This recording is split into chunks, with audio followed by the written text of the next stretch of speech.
But now, the doorbell will ring at 79 Wistful Vista as Chuck Shaden, that superfan of the good old days of radio, drops in for another round of nostalgia.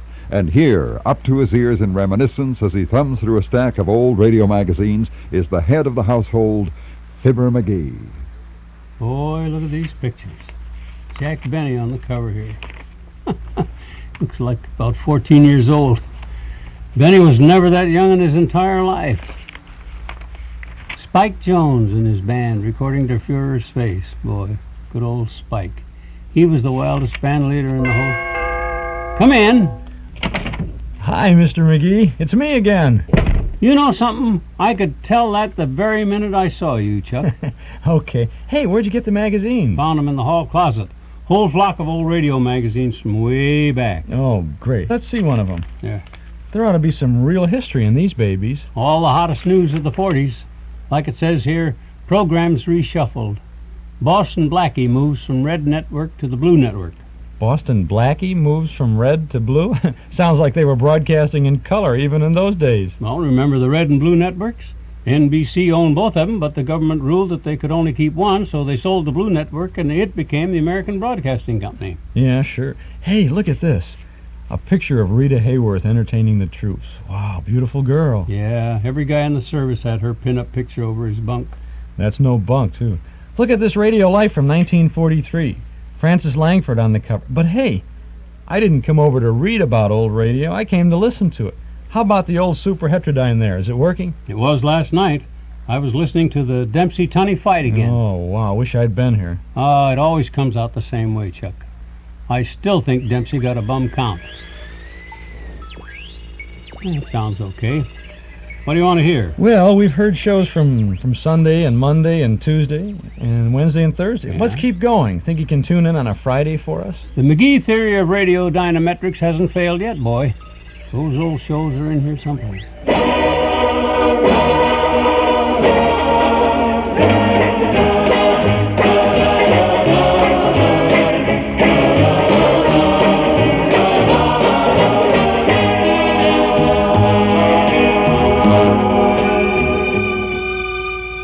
Hello out there in Radioland. We invite you to reminisce for a while as we present Those Were the Days, brought to you with fond memories by Northwest Federal Savings and Loan Association in Chicago, Des Plaines, Norridge, and Arlington Heights, and by Nelson Hirschberg Ford, 5133 West Irving Park Road at Laramie. And now, stepping out of his hall closet with a trunk full of memories, here's your host, Chuck Shaden. Thank you, Mark Nelson, and welcome to another in our series of programs designed to bridge the sound gap between yesterday and today. Today is Saturday, April 10th, 1976, and today we continue our special series of Those Were the Days programs devoted to the golden days of primetime network programming. With the help of Fibber McGee's 1934 Super Heterodyne Radio and the 1949 Radio Mirror magazine Primetime Network log, we're going to tune into a variety of network shows representing radio's major networks back in 1949. Between now and 5 o'clock this afternoon, we're going to tune into the Friday shows from the week that was. Jack Carson on the SEALTEST Village Store, This Is Your FBI, Eddie Cantor, Red Skelton, The Life of Riley, and Fletcher Henderson and his band. Lots of good entertainment coming your way this afternoon, gang. So stick around and don't touch that dial. It all begins right after this word from our friends at Northwest Federal Savings. Here's something you'll really want to vote for. It's Northwest Federal Savings bandwagon of gifts, and you can choose the gift candidate that's just right for you. The platform includes such name brand gifts as Color Light Cookware by Club, cordless grass shears by Black & Decker, a Waterpik shower massage, a Texas Instrument calculator, and more. Crock pots, austerizers, vacuums, watches, gifts for everyone in the family. From Northwest Federal, free or at greatly reduced prices when you save $250 or more, and receive the highest interest rate allowed by law at Northwest Federal. At any of 4 convenient locations: on Irving Park, 2 blocks west of Cicero, in the Harlem-Irving Shopping Center, on Dempster in Des Plaines, and at Golf and Algonquin in Arlington Heights, where a vote for Northwest Federal is a vote for good savings. And remember, they're open 63 hours a week. It's Northwest Federal Savings Time, 63 hours a week. Northwest Federal Savings time for a good movie tonight in the community room at Northwest Federal Savings over at 4901 Irving Park Road. Our Memory Club meets every Saturday evening, and tonight, Boy Meets Girl from 1938, starring Pat O'Brien, James Cagney, Marie Wilson, Ralph Bellamy, Frank McHugh, Dick Ferran, and guess who? Even a political candidate who was formerly an actor is in this film tonight. And you will see him as a radio announcer, I believe. That's kind of typecasting, isn't it? Who would that be? Well, you can see that tonight on the screen in the Memory Club in the community room at Northwest Fed from 1938, a good Warner Brothers comedy, Boy Meets Girl. Doors open at 7:30. Our movie begins at 8 o'clock. Dues are $1 a meeting, payable at the door. You're a member of the Memory Club because you're a member of our listening audience. Plenty of free parking in the large lot at the rear of Northwest Federal's office over on Dakin Street. And there's, of course, CTA transportation to the door. The Memory Club tonight in the community room at Northwest Federal on Irving Park Road. Boy Meets Girl from 1938. Pat O'Brien, James Cagney, and Marie Wilson, and many other good ones. This is Chuck Shaden on our WNIB Those Were the Days program this Saturday afternoon. We're looking at our 1949 Radio Mirror Network programming log. Let's see what was on. We're going to listen into, full evening of radio entertainment. Let's take a look at the 7 o'clock schedule. Over on NBC, WMAQ in Chicago, the City Service Band of America. Paul Lavelle, I think, was the conductor of that show. Mutual offered great scenes from great plays. On ABC, The Fat Man. And on CBS, the Jack Carson program. Well, I think we'll listen into the Jack Carson show, and this was the SEALTEST Village store, and this was a Friday in 1949 when Carson was on. In 1948, they were on Thursday nights, and we happen to have a 1948 broadcast for you now, sponsored by SEALTEST and Kraft from May 6th of 1948. Jack Carson, Eve Arden, Frank DeVol in the orchestra. Hans Conried is in here. Hi, Averback. Lots of fun on the SEALTEST Village store.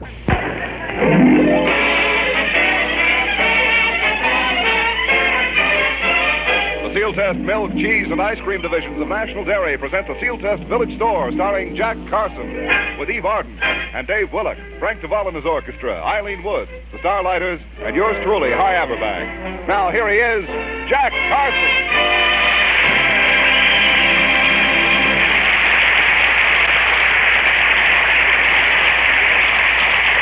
And now, if this was the Joyce Jordan program, we would take you to the operating room at the General Hospital. But since it isn't, we take you to the living room of Jack Carson, North Hollywood's answer to South Hollywood. Here he is, talking to Eve Arden. Gee, Jack, where'd you get that beautiful suntan? I was down at the beach yesterday, Eve. It was wonderful, and you should have seen one of the girls down there. Everybody on the beach was staring at her. My goodness, what was she wearing? Clothes. And Eve, I've never seen so many people at the beach before. Crowded, huh? Eve, I know you won't believe this, but there was such a crowd that people were in layers. On the bottom were the children, the second layer were their mothers. What was the top layer? Peanut butter. Oh, I'm telling you, that beach was delicious. But it's so hot here in the house. Why don't we go down to the YWCA for a swim? Jack, you couldn't go swimming at the YWCA. Why not? They haven't got a pool.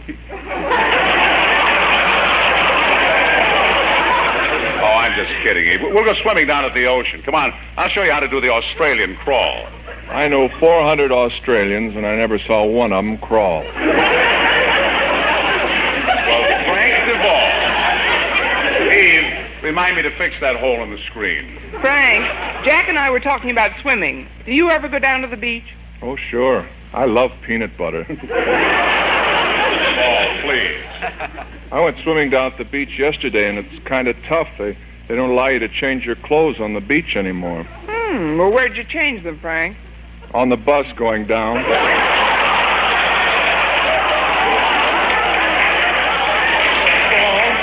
That's silly, and nobody asked you to join this conversation. Now, take your bald head out of here.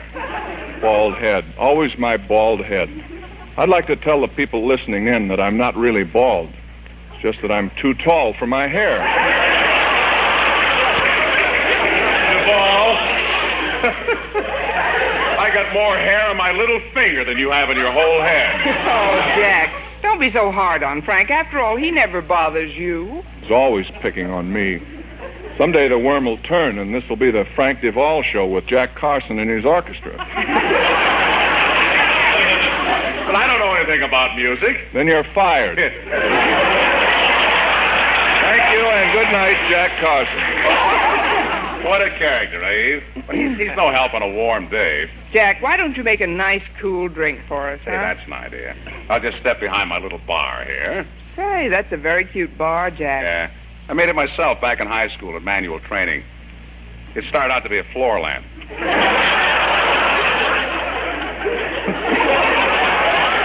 That kills me. Well, I better get busy and make that nice cool drink. Now, let me see. First, a little grapefruit juice. Then a little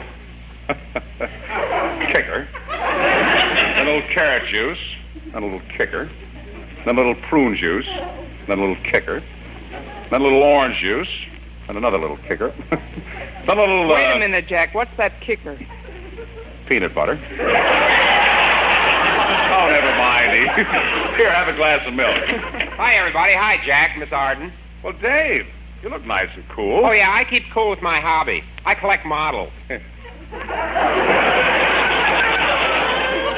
Well. Jack, model train. Oh. Dave, help me pick up Jack's face, huh? Dave, do you really have model trains? Yeah, and I got a surprise for you, Jack. For the past month, I've been building a little model engine. I got it right here in this box. A model engine for me? Yeah. Put it down on the floor, Dave. Let's see how it works. Okay. Oh, this is a great hobby, Jack. Here, I'll wind the little engine up. There she goes.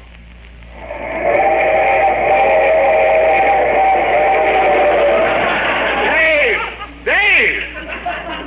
I guess I wound it a little too tight. Say, that's enough hobby for today. It's too warm. Yeah, it is. Well, I gotta go now, Jack. I gotta see the doctor about this bump on my head. Say, that is quite a bump, Dave. Where'd you get it? Diving at the YWCA.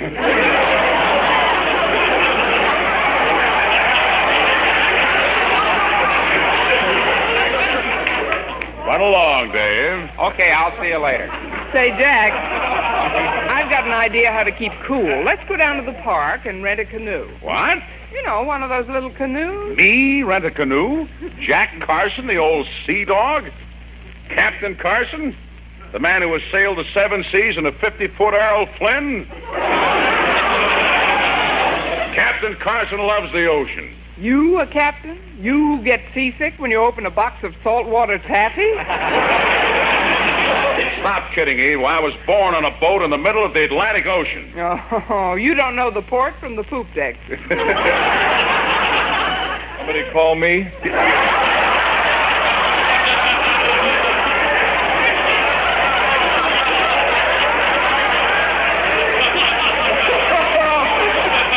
No, nobody called you, DeVol.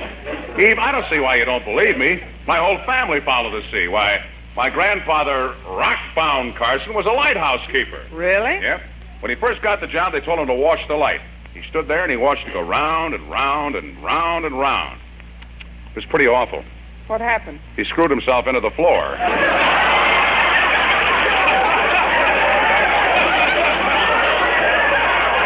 Oh, let's see. I got the ocean in my blood. Yeah, that's what the girls around town have been saying. About me? Mm-hmm. That I've got the ocean in my blood? Yeah, they say that Jack Carson is very nice at high tide, but watch out for that undertow.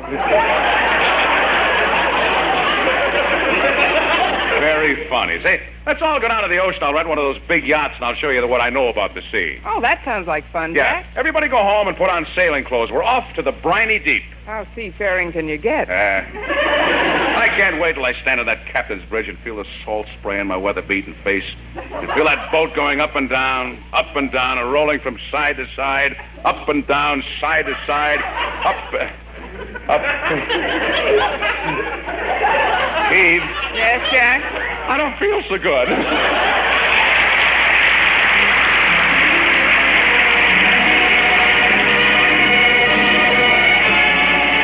SEALTEST singing star Eileen Woods with What's Good About Goodbye. What's good about goodbye?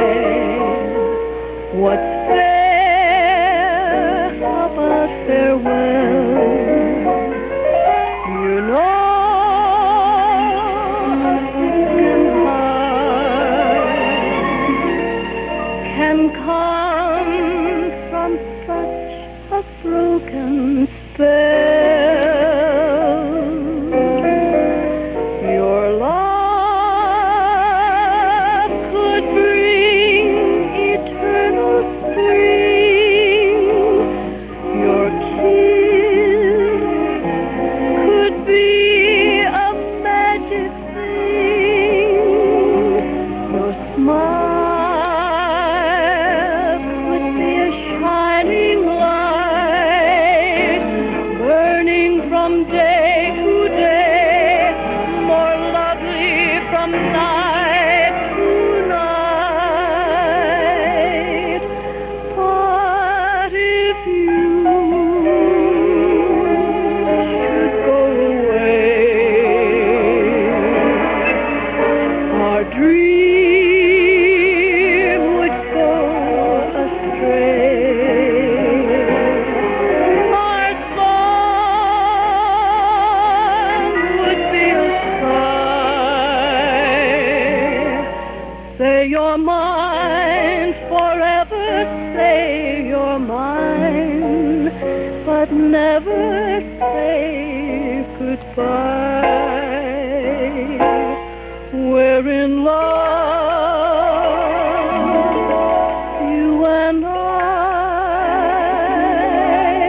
darling, don't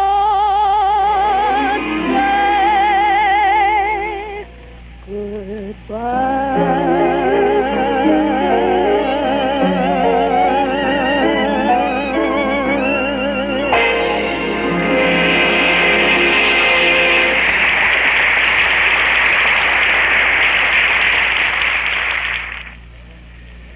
Thank you, Eileen Woods. You know, the other day I asked a friend of mine who's rather famous for her dinner parties, why do you serve Kraft cottage cheese so often? Her answer? Well, quick as a wink, she said, why, I serve Kraft cottage cheese because it's the cottage cheese that's prized for freshness. I'm really fussy about the foods I serve, and I found that Kraft cottage cheese tasted so creamy and fresh, really fresh. Well, I wasn't a bit surprised, for that's the way truly fine cottage cheese ought to taste.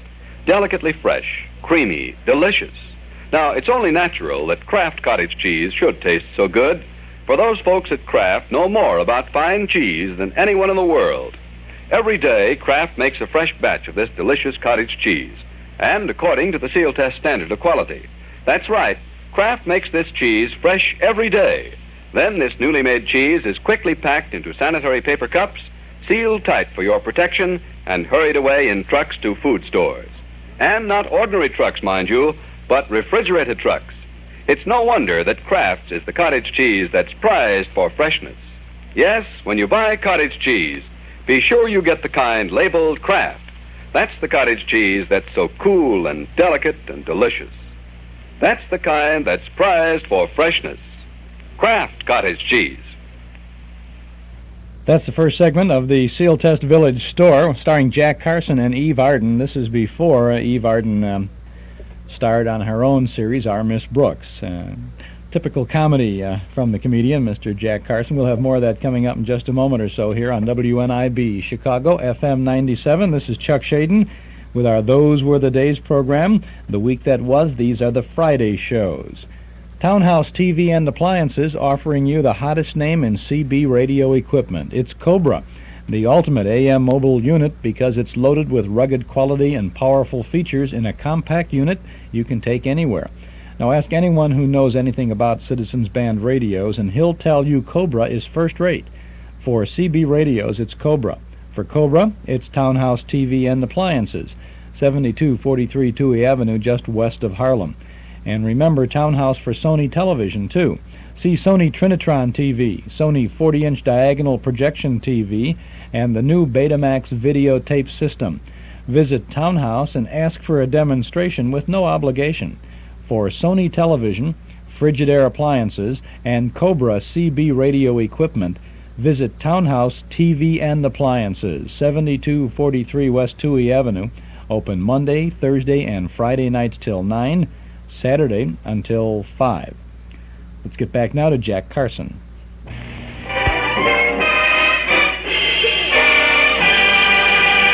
Sailing, sailing over the bounding main, 15 men on a dead man's chest, yo-ho-ho, and a bottle of SEALTEST milk. Well, Dave, are you ready for our sea voyage? Well, I sure am, Jack. Look, I even brought along my lucky rabbit's foot to bring us luck. But, Dave, this rabbit's foot is all smashed. Oh, I know. I had it in my pocket the day I was run over by that truck.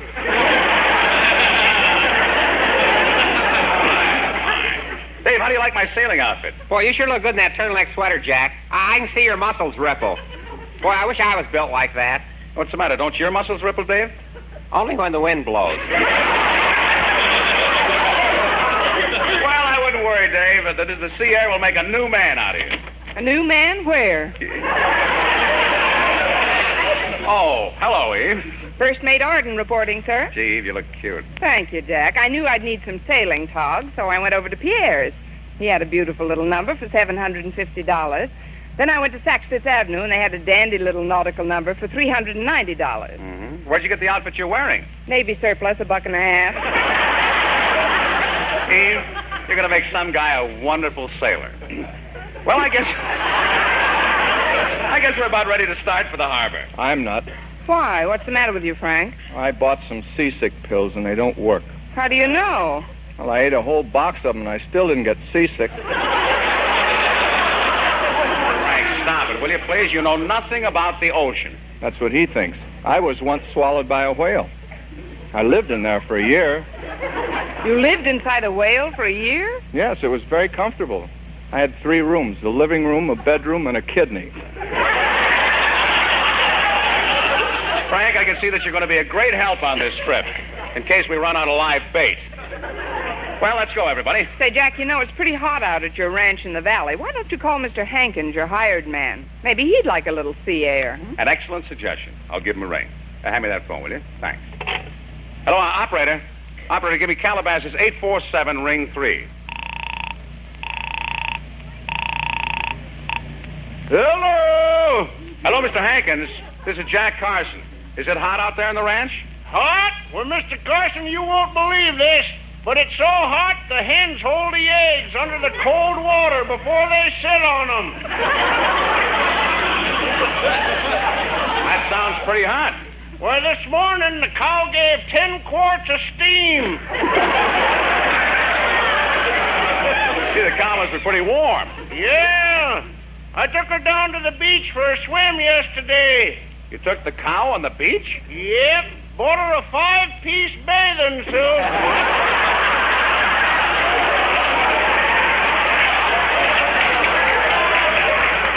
Mr. Hankins, how'd you like to get away from the ranch? How'd you like to get away from the ranch and go sailing on a yacht? A what? A yacht. Yacht. Y-O-T, yacht. Why don't you come with us, Mr. Hankins? You must be pretty warm out on the ranch. Oh, it ain't so bad. I'm running around in my Hawaiian overalls. Oh, I see. Well, so long, Mr. Hankins. Aloha, Mr. Carson.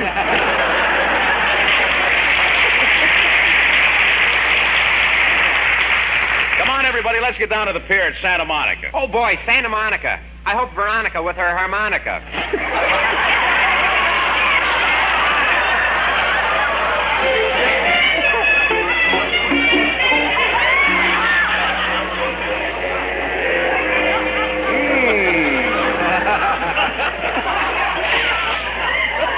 Boy, the salt air is great down here.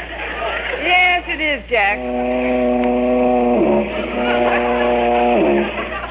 Hey, Eve. Yeah? What'd you say, Jack? Listen. They're playing our song. Well,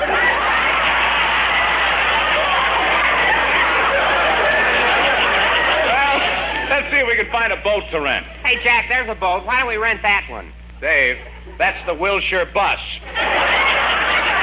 But, Jack, it's in the water. So what? It's a hot day. Now, let's see about renting a boat. You want to rent a boat? Yes, have you got any? This is the place. Just look at the one here on the dock. Just look on those trim lines. One of the best boats here. It's 70 feet long, got a 12-foot beam, twin diesel engine, sleeps 12, got a complete galley, 3 masts, and full rig sail. Gee, that's a beauty. What you doing here in the dock? No good in the water.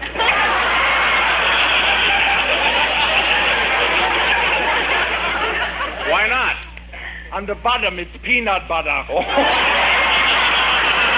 Now, we haven't got all day. How about a boat? Hey, wait a minute. Didn't I see you some places before? Maybe. My name is Jack Carson. Oh, yeah. You are going to buy that butcher shop on Main Street. No. I'm Jack Carson. You've seen me in the movies, haven't you? Yes! Take my advice. Buy that butcher shop. That's about enough. How about renting that boat? A boat, the open sea. I never forget the first time I went around the Horn. Was New Year's Eve at the Palladium. Oh, fine. Even this guy is a sailor. What are you talking? I'm not a sailor. Look at this tattoo on my chest. On your chest? Wow, a native girl in a grass skirt. Yeah. And you know what you see when you hold it up to the light? What? My ribs. That's enough joking. You want to rent a boat? That's right. All right, I rent you one. But remember, you can only take a boat out to the 3-mile mark. You can't go no further. Why not? Since when does somebody own the ocean? Since last week. Howard Hughes bought it. Okay, now we're going to look on the boats. I got here a schooner, a barge, a PT boat. You don't have to spell it. I know all about boats. Hey, about this ship there. Oh, that's a fine craft. That happens to be the sister ship of the Queen Mary. The sister ship, huh? That's the most beat-up-looking little boat I ever saw. Yeah, I know. Her sister was very mean to her.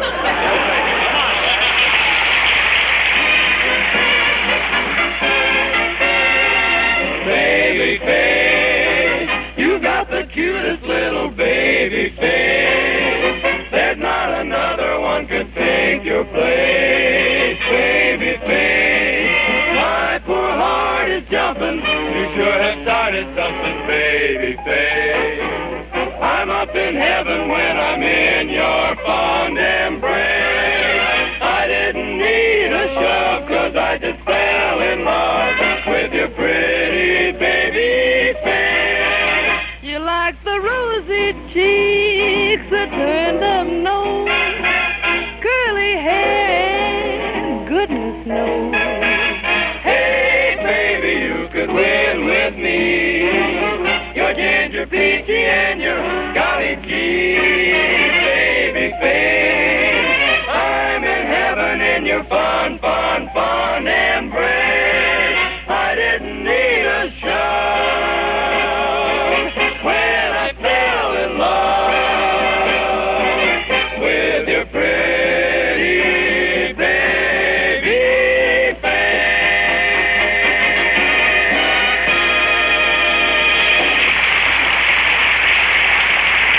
You just heard the Starlighters at Frank DeVol's SEALTEST Orchestra. Now, here's a chap from your own community I'd like you to meet. Thank you, Jack. This is Frank Barton with a word for the homemakers. If every once in a while you run out of ideas of what to serve your family, don't forget Kraft's delicious cottage cheese offers a welcome variety to any menu. Serve it as a side dish along with the meat course. Serve it mixed with fresh fruit. Serve it alone with salad greens. And be sure you try all 3 kinds of Kraft's creamy, fresh-tasting Kraft cottage cheese. There's Kraft's creamed cottage cheese, fluffy and tender and delicate. There's Kraft's country-style cottage cheese, the finer textured kind with real farm-fresh goodness. And Kraft cottage cheese with garden-fresh chives blended right into it. All 3 varieties have that delicious flavor that tastes so cool and creamy fresh. All 3 varieties are prized for freshness. Yes, for cottage cheese at its most delicious best. Buy the kind labeled Kraft.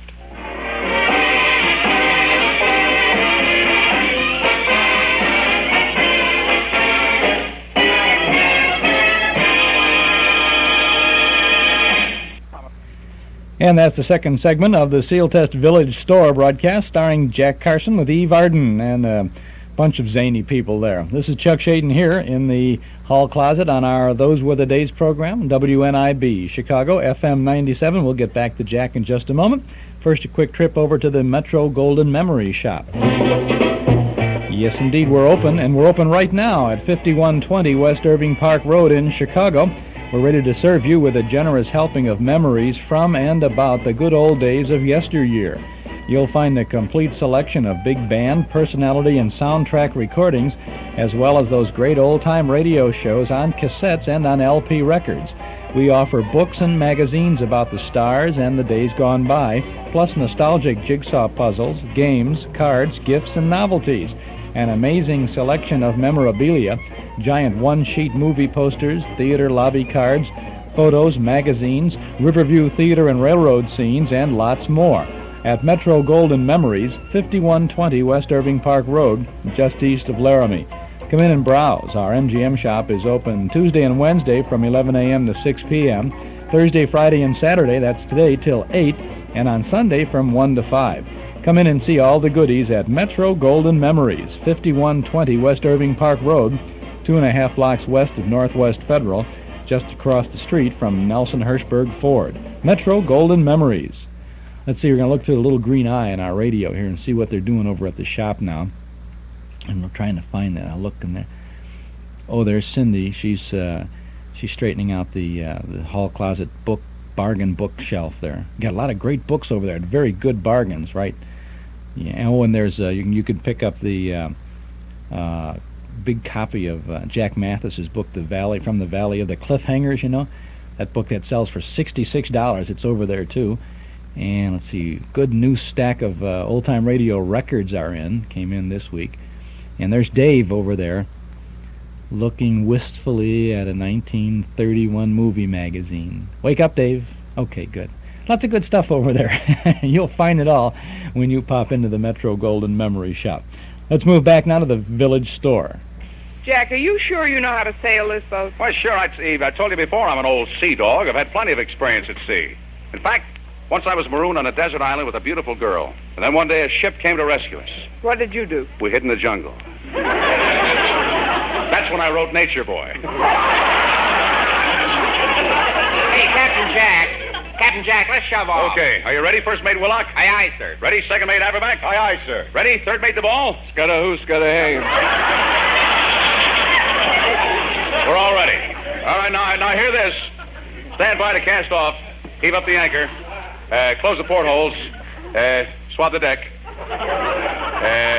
Take the swab. Batten on the hatches and raise the flag in the meter. Captain Jack, shall I hoist the sail? No, I'll do that myself. That's the captain's job. Here goes. Now be careful, Jack. You'll hurt yourself. Don't be silly. Silly. Jack, look out. The master's going to hit you in the head. What? Ow!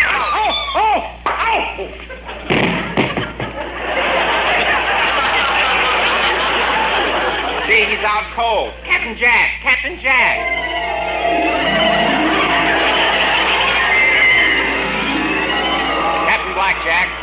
Blackjack. Who wants Captain Blackjack? Captain Blackjack, the scourge of the Spanish Main. The blackest pirate sheik that ever lived.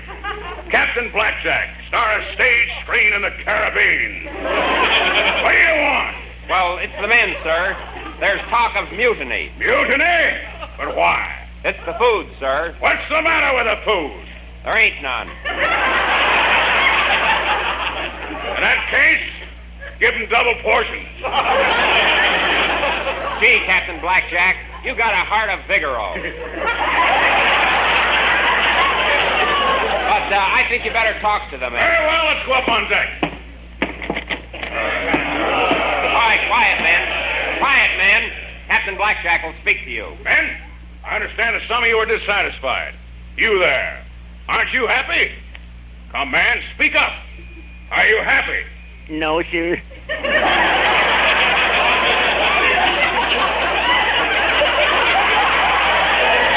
Give that man 40 lashes and a box of Forever Yours. Now, anybody else? I got a lady in a lifeboat, Doctor. That'll do. Hey, Captain, Captain, we've been at sea for 180 days. I haven't seen my wife for 180 days, and I just want to say one thing. What's that? Thanks.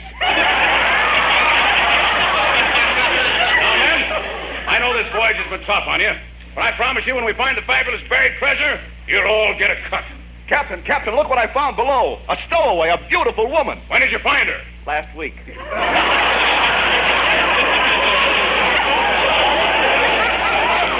I see. A stowaway, eh? Yes. Female child's boy, eh? Who are you, wench? What are you doing on my boat? I am a beautiful countess from the kingdom of Slavonia. I am going to America. Traveling alone? Yes. My father has promised my hand in marriage to an American. Tell me, who is Gorgeous George?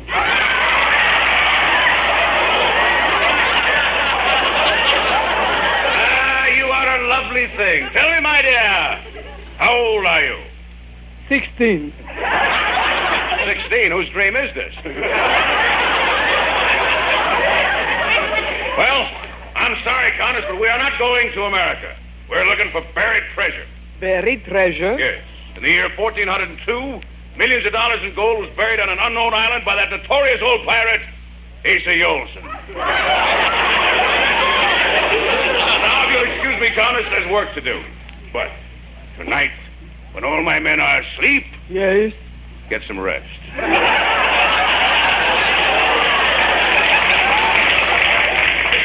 Captain, land ho! Where ho? There ho! Oh ho! I'm going ashore, man. Lower the bridge.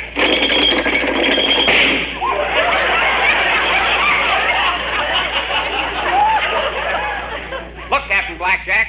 There's a big, fierce-looking native coming this way. I'll talk to him in his own language. Hey, Chief. Me come to island on big canoe. Me and men want peace. No one fight with your people. Me, Captain Blackjack. How do you do? Very glad to know you. Gee, a real native. Where did you learn to speak English, Chief? That's easy. We have radio, washed ashore from wrecked ship. We cannibals even have our own radio programs. No, really? Oh, yes. Our favorite program is People Are Delicious. Say, tell me, Chief, is there buried treasure on this island? Why not?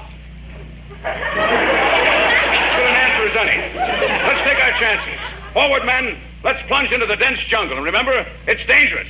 Forward, single file.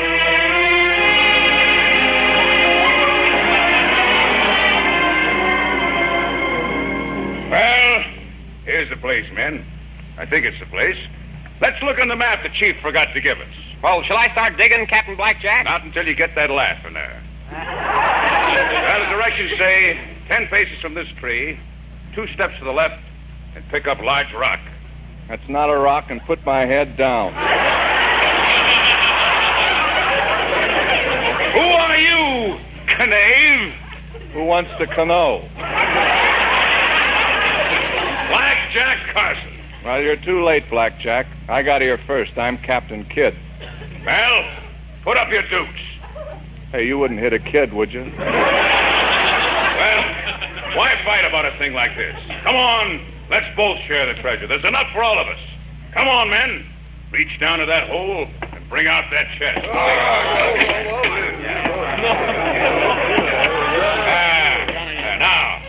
Now pry open the lid.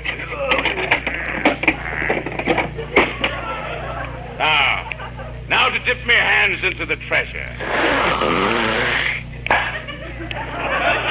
Now, what do you know? Peanut butter. Men, don't look at me that way. I didn't know. You tricked us, Blackjack, and now you'll pay the price. No, men, no. Leave me alone. No. Oh, no. Jack. Jack, wake up. Huh? Jack! Come on, wake up. What happened? Who? Well, you got hit in the head and you've been out cold. Oh, gee, what a horrible dream. Well, come on, let's go sailing, Jack. No, Eve, I've got a confession to make to you and to everybody. I'm really scared to death of boats. But, Jack, you said you were born on a boat in the middle of the Atlantic Ocean. Well, not exactly. When I was born, my mother was on the boat, but I was so scared I stayed home in bed.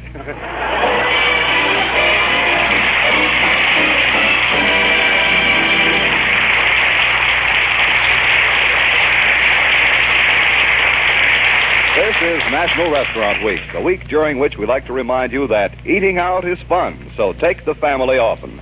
Many fine eating places take pride in serving SEALTEST milk, ice cream, and other dairy products. They're America's favorites, the true measure of quality in dairy foods.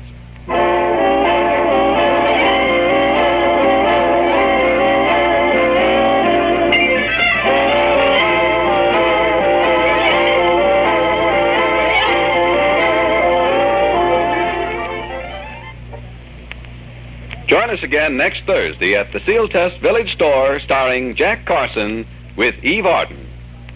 Kraft cottage cheese is made fresh every day.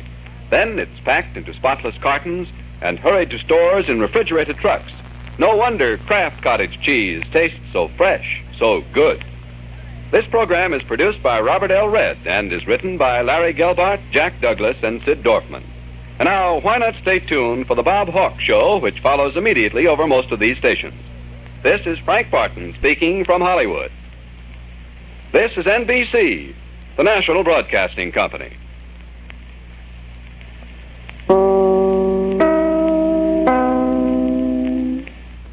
That's Jack Carson on the SEALTEST Village Store from May 6th of 1948. In 1948, Jack was on Thursday nights on NBC. By 1949, the area of our interest with our network log being reproduced here, he was on Friday nights on CBS. I think at that time then he was sponsored by Campbell Soups, too. But this is a pretty funny show. Interestingly enough, it was sponsored by SEALTEST, and then there were Kraft commercials in there.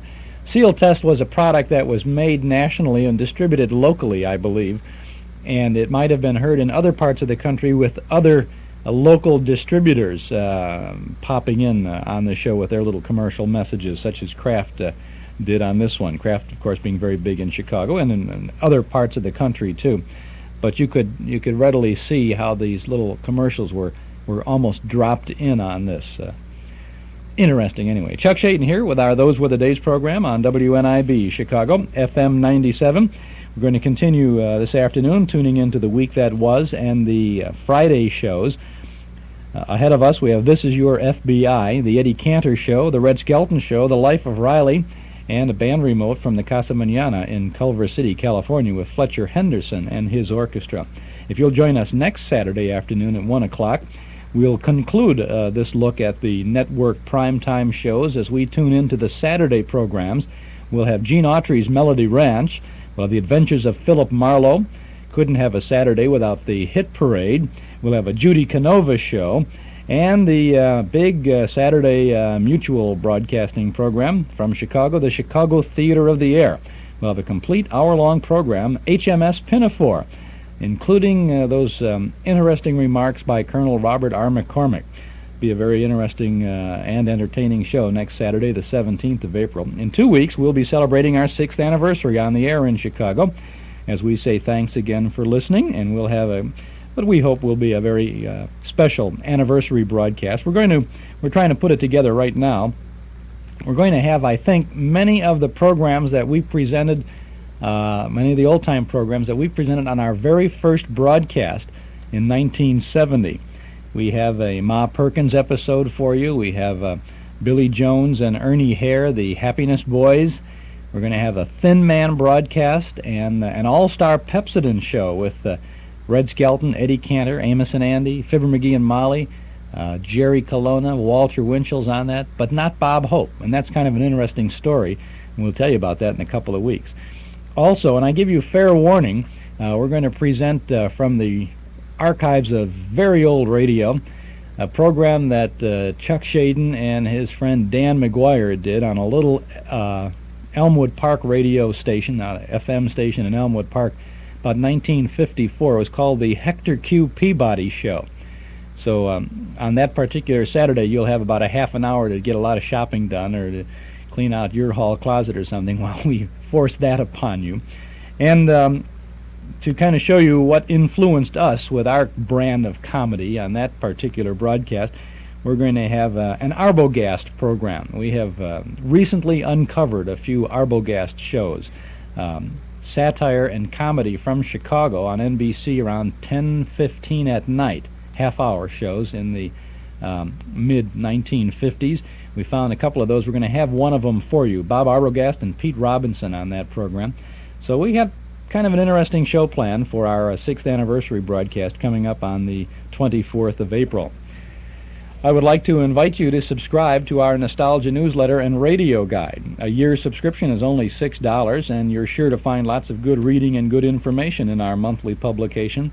Not only does it contain the complete schedule of all the old-time radio shows that we offer 7 days a week on a number of Chicago area radio stations, and the information that I've just given you is mostly in our Nostalgia newsletter, but it's also jam-packed with page after page of articles from and about the good old days. You can subscribe right now by telephone if you'll call us here at our studio, 545-2260.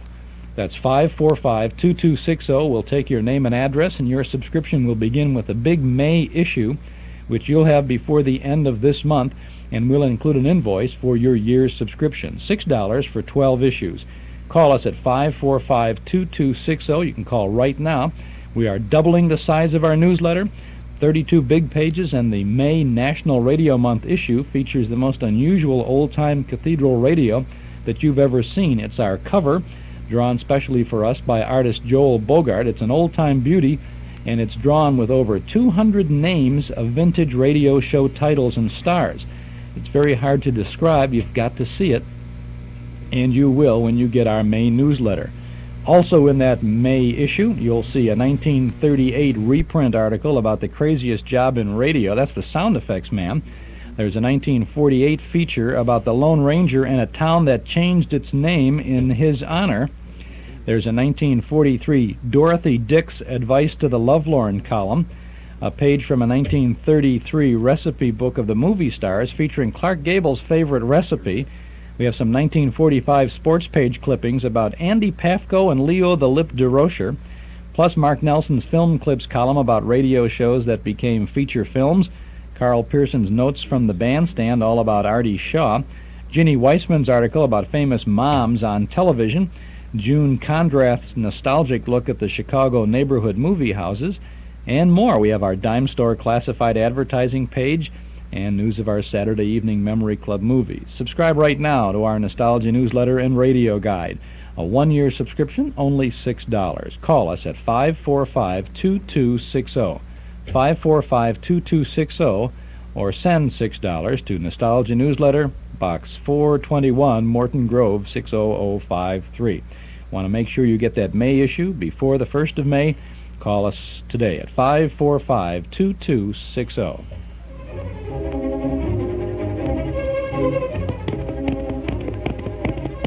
Whoa, whoa, big fellow. Stout.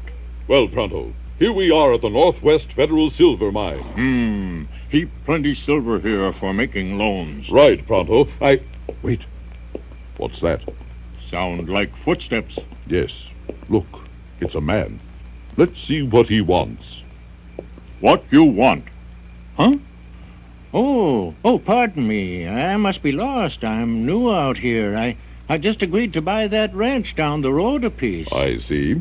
Have you arranged for financing yet? Huh? Oh, well, no. I really don't know how to go about it. Here, take this silver bullet. On it is inscribed the name of Northwest Chicagoland's leading financial institution. Northwest Federal Savings. That's right.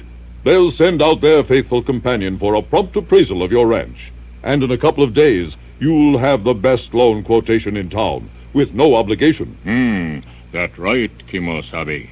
Say, that's great. Northwest Federal Savings, huh? Wow. I'm glad I happened along here. Well, thanks, Mr.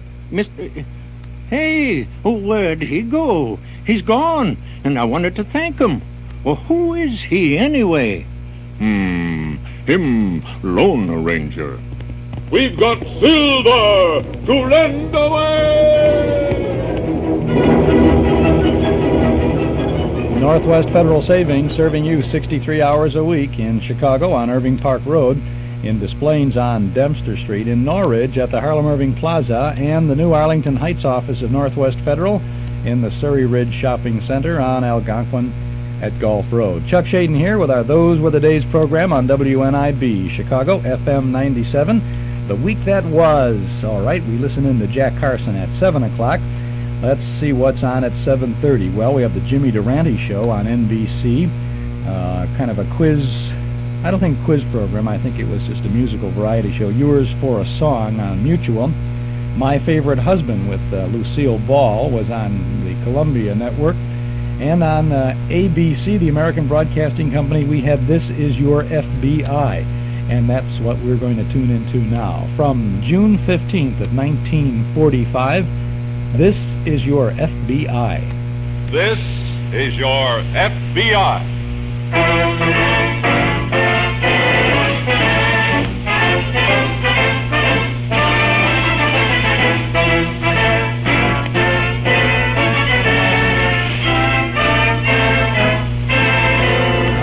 This is your FBI, an official broadcast from the files of the Federal Bureau of Investigation, presented as a public service by the Equitable Life Assurance Society of the United States. To your FBI, you look for national security, and to the Equitable Society for financial security. These two great institutions are dedicated to the protection of you, your home, and your country.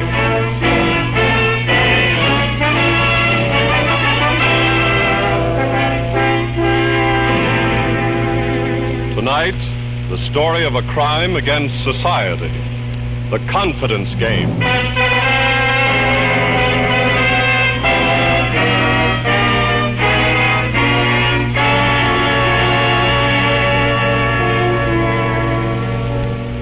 There are many ways for a thief to steal. There are many forms of larceny. They range from the simplest stick-up to the involved manipulations of a big-time swindle.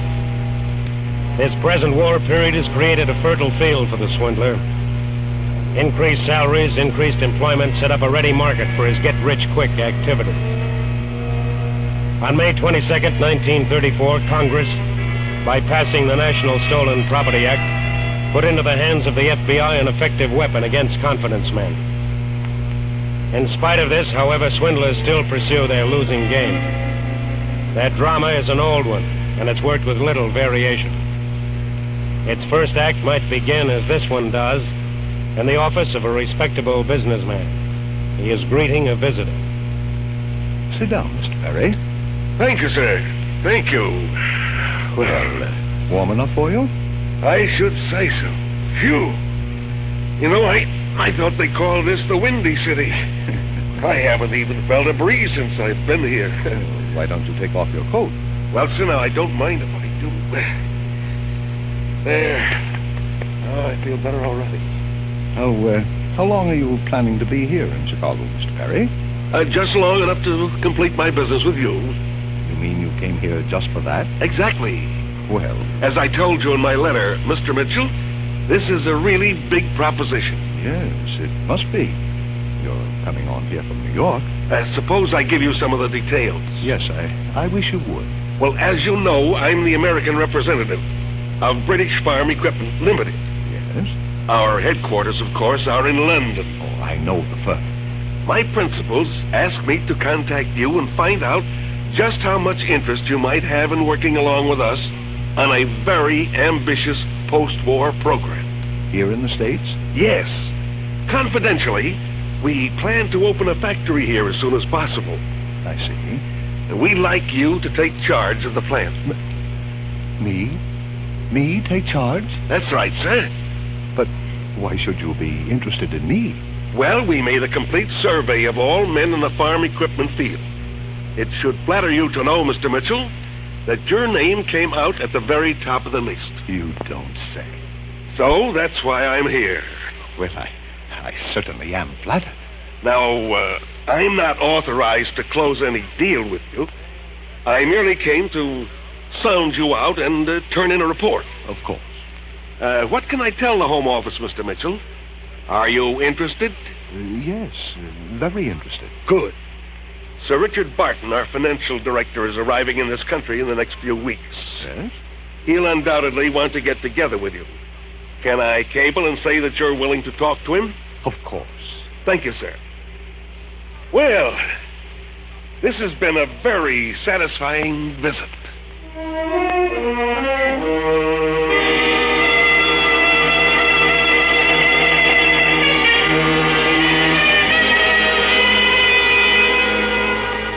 The first act in any swindle must sound completely authentic, must convince the victim, must stand up under any investigation he might make.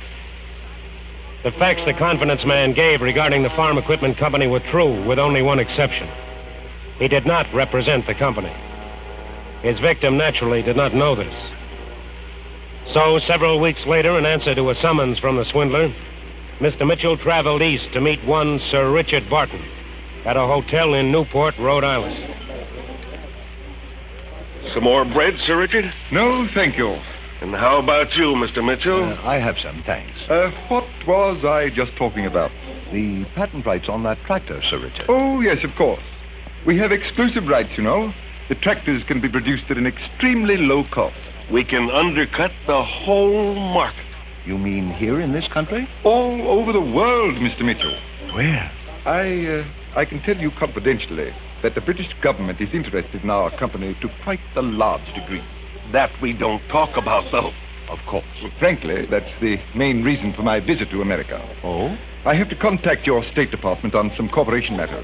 I'm doing it through our own embassy. I see. I may have to ask you to come to Washington with me, Mr. Mitchell. Why? Because of your extensive knowledge of this type of manufacture. You might be called on for some off-the-record testimony. Well, I'd like to help any way I can. Bully for you. I had an idea that Say. we might... Yes? What is it? What's this? What? A wallet. I felt it with my foot. It was under the table. Is it yours, Sir Richard? No, it's not mine. Mr. Mitchell? No, it doesn't belong to me. Well, what do you think I should do? Look inside, Perry. See if there's any identification. Oh, well, I hate to. Well, then, here, let me have it. Yes, sir. Probably dropped by whoever was dining here. Oh, I say. Look here. What? $1,000 bills. Hey. 5 of them. Golly. Here's an identification card. Lee Jackson, Surf Hotel. He's a guest here. Evidently. Pretty careless fellow. I should say. It's fortunate for him that we were the ones who found it, eh? Yes. Perry, contact Mr. Jackson. After dinner, have him come to my suite, will you?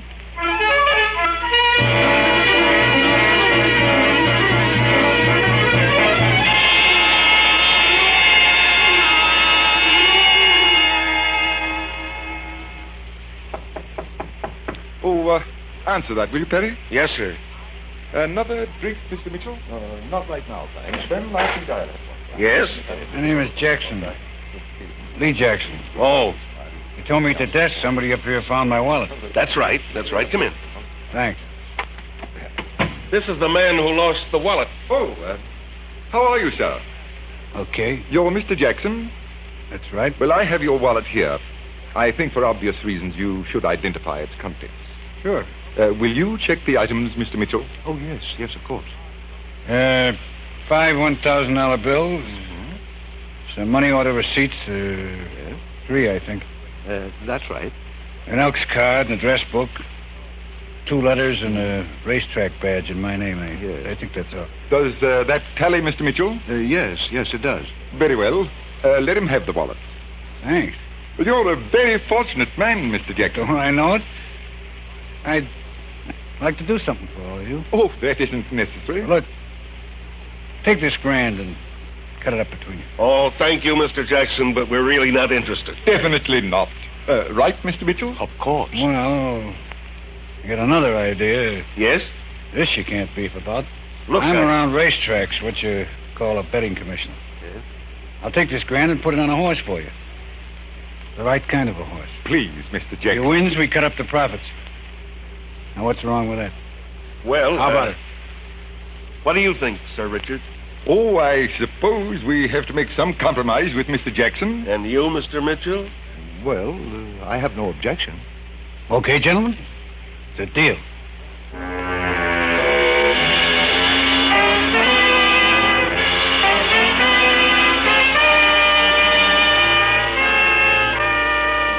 Act 2 of the swindle is always the build-up. The victim is let in on the ground floor, is given something for nothing, usually in great abundance. Mr. Jackson, the latest addition to the rapidly growing confidence ring, returned to the hotel suite the following evening. Returned with a $3,000 profit. His confederates suggested that the money be bet again. He agreed to this, and the second horse won, and the profit was $14,000. Another horse was played, and another, until at the end of 3 days, the trio had a profit of $120,000. As the figures, gentlemen. It's amazing. Amazing. Well, where do we go from here? Well, I don't know. What do you think, Perry?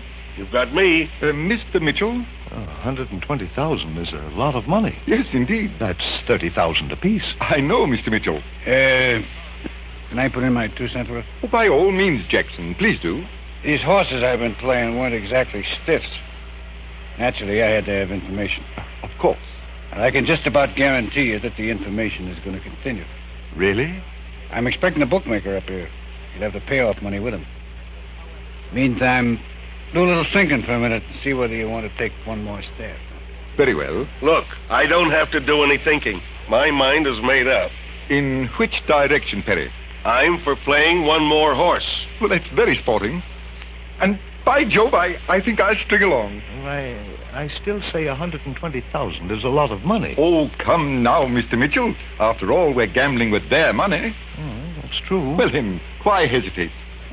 Well, all right. I agree. Capital, capital. That's probably the book. Come in. Mr. Jackson. Come in, Frankie. Okay. This is Mr. Perry, Mr. Mitchell, Mr. Barton, Frankie Stevens. How do you do, Mr. Stevens? We've been holding a stockholders meeting, Frankie. Uh-huh. We just about made up our minds to play the 120 grand back with you. Oh, just like that, huh? Now, what's the matter? Well, I come here to have a little talk with you about that 120. Does this mean he's reneging? Now, look, mister, I don't operate that way. I've got your dough right here in this little bag. But first, I gotta find out something. Well? You guys have been getting a free ride. How? Suppose you had lost 120,000. Would I have collected? Well, would I? Well, that's hardly the point. It's very much the point, mister. In fact, that's the only way you're gonna get your money. What do you mean? Show me 120,000, and I mean cash. Then I'll make my payoff. Now, look, Frankie. That's my deal, boys. Now get it up.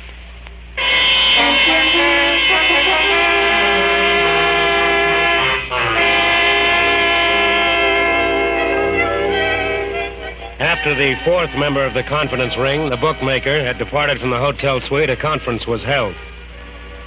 A conference which resulted in the victim, Mr. Mitchell, returning to Chicago accompanied by Perry to negotiate a loan to pay his share of the bookmaker's demands. Now the second act of the swindle has been completed. The victim is primed for the kill. Obtaining $30,000, $30,000 in cash, Mitchell and Perry returned to Newport, returned to the Surf Hotel, returned for the final act. Now, let me see. You've given me your 30,000, Perry. That's right. I have a draft here for 60,000, which was sent to me from New York. I'm putting up Mr. Jackson's share, you know. Yes. And you have your money, Mr. Mitchell? Yes, right here. Splendid. Let me have it, please. What for? Perry has agreed to go to the bookmaker's establishment.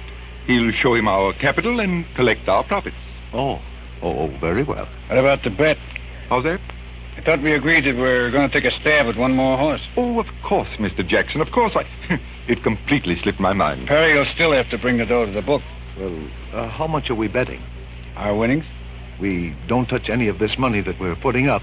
This credit money? Of course not, Mr. Mitchell. What's the horse, Jackson? Oh, yeah, here, I wrote it out in a slip. You play him to place. Is that for second? Yes. What's the name of the horse? Why? Well, shouldn't we know who we're betting on? Do you know who we were betting on before? Do you know what horses put us 120 G's ahead? No. Jackson's right, Mr. Mitchell. He has more than established his honesty to date. Let me have the money. Very well. Here you are, Perry. I'd better be getting over there. We'll wait for you here. Good luck, old boy, and good hunting.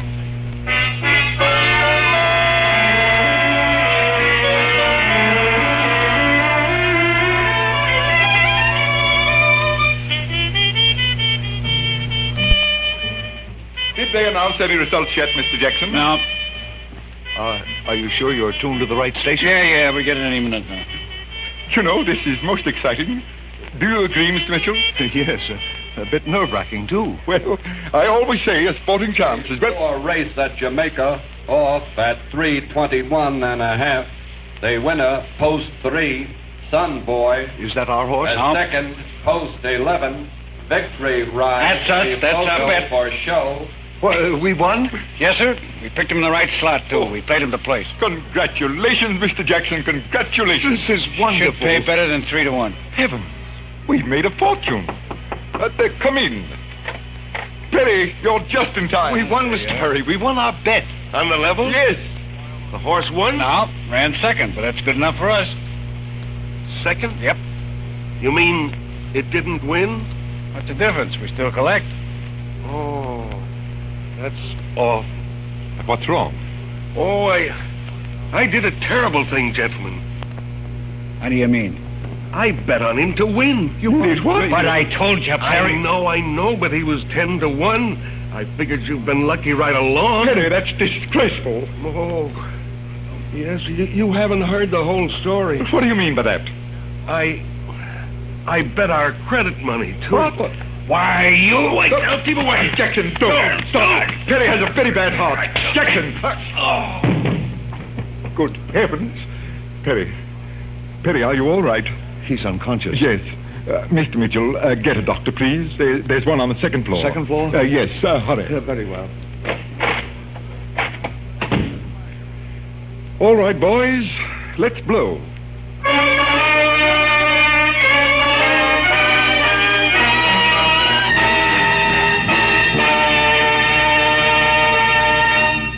We momentarily close the Federal Bureau of Investigation file on the confidence ring.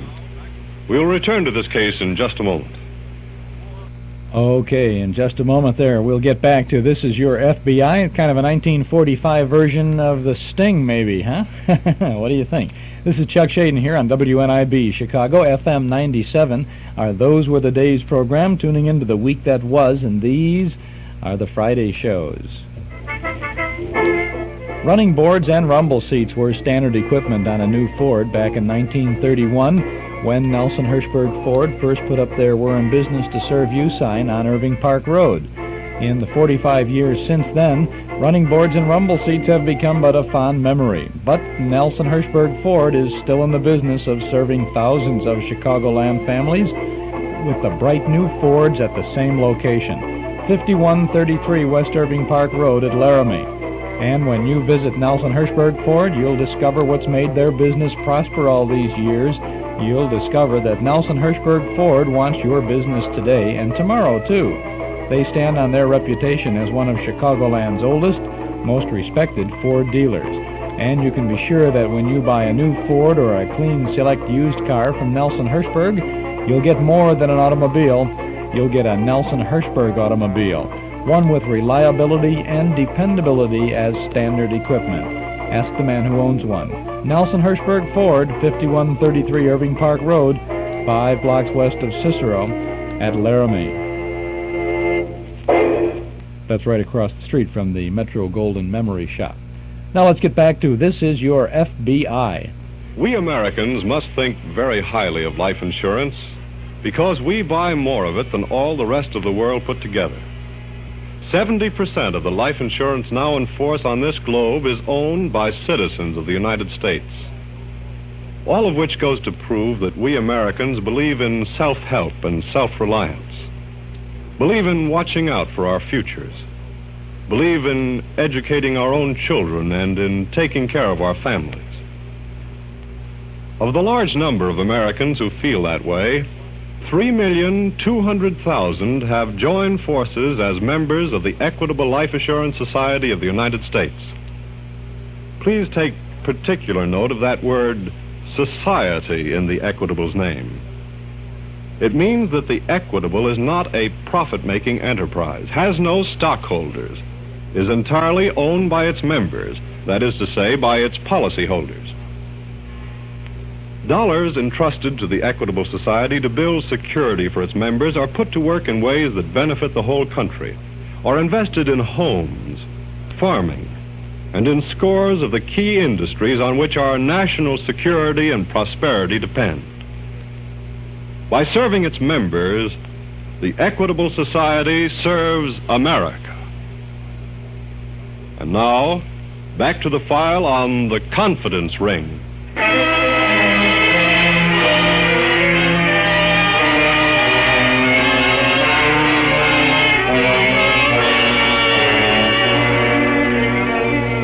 The confidence game has an ancient and dishonorable history. Its existence can be traced back to the very beginning of time. Through the years, through the centuries, the pattern has varied, but one element has always remained: the gullible victim.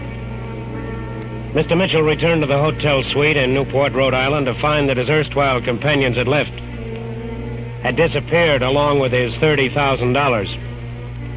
Stunned and bewildered, he returned to his home in Chicago. After a lapse of several days, after carefully thinking out his entire adventure, he decided to tell the whole story to agents of the FBI. When I finally located the doctor, I brought him right to the suite. To my amazement, I discovered that everyone was gone. Including the men who'd been assaulted? Yes, sir. What did you do then, Mr. Mitchell? Well, to tell you the truth, I was too mixed up to do much of anything. Did you inquire for them at the hotel desk, see if they'd checked out? Eventually, yes. They hadn't paid their bills. They'd just left the suite and never returned. I see. I wound up paying for it myself. This money you gave them, the $30,000, what were the denominations of the bills? 20s, 50s, and 100s. Did you by any chance keep a record of the serial numbers? No, I regret to say I didn't. You see, at the time I just didn't suspect. I understand. How did this man who called himself Perry first contact you? He wrote to me from New York. Did you keep the letter by any chance? Yes, I have it on file in my office. We'd like to see it. Surely. How accurately do you think you could describe these men? Oh, quite well. I'm sure of that. Then suppose you give us the descriptions. We'll send them to Washington, have them checked in the general appearance file.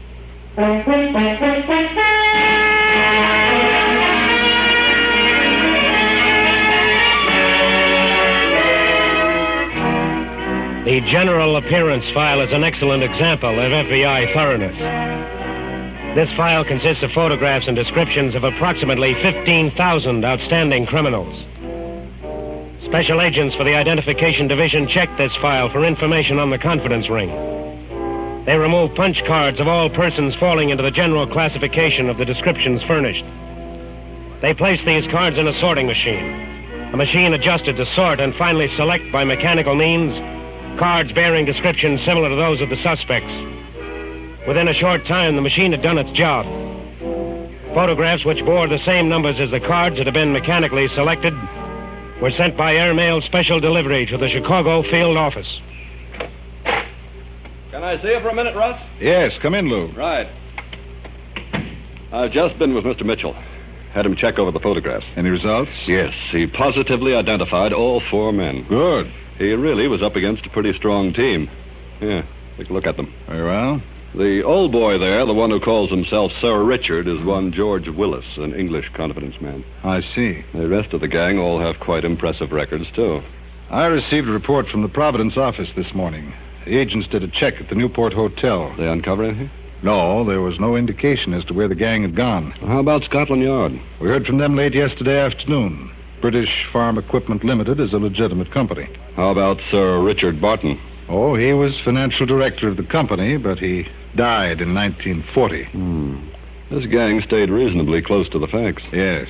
Oh, by the way, Mr. Mitchell gave me that letter he received from the man who called himself Perry. May I see it? Surely. Here you are. Thanks. Take a look at the letterhead. British Farm Equipment Limited. I doubt that it's genuine. New York address. Probably a vacant lot. Yes, but the letter was mailed from New York. I know. If this stationery is faked, it might have been printed there, too. Oh, you're right. Let's send it on to the New York office and find out.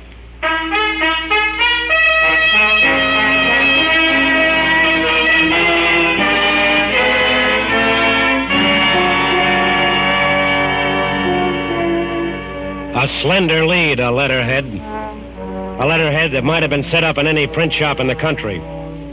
But the letter had been mailed from New York, So agents in that city were given the assignment of checking with every print and stationery shop in the 5 boroughs. It was a slow job, a tedious job, a seemingly endless job, but a job that finally brought results. Lou, Yes, Russ. a teletype just came in from New York. Oh, on the Mitchell case? Yes. What's the story? That letterhead really paid off. How do you mean? Well, first of all, they checked the address. You were right on that. It was a vacant lot. Well, that figured. But checking on the print shops really uncovered something. They picked the men up? No, it wasn't that strong. But they did find the printer who'd done the job. He said it was for a man named Phil Renville. He lived in a Midtown hotel. I see. The agents went to the hotel, contacted the manager, and found that Renville had checked out just this morning. What a break. Judging by his description, Renville is really Mr. Perry. The hotel manager also revealed that 3 other men had shared a suite with him. Then they're all still together? It would appear that way, yes. Any idea where they went? I believe we have. Good. The hotel manager recalled that Renville had done some business with the transportation desk. So the agent checked there and found that Renville had bought 4 railroad tickets. Well, we'd better have that train covered.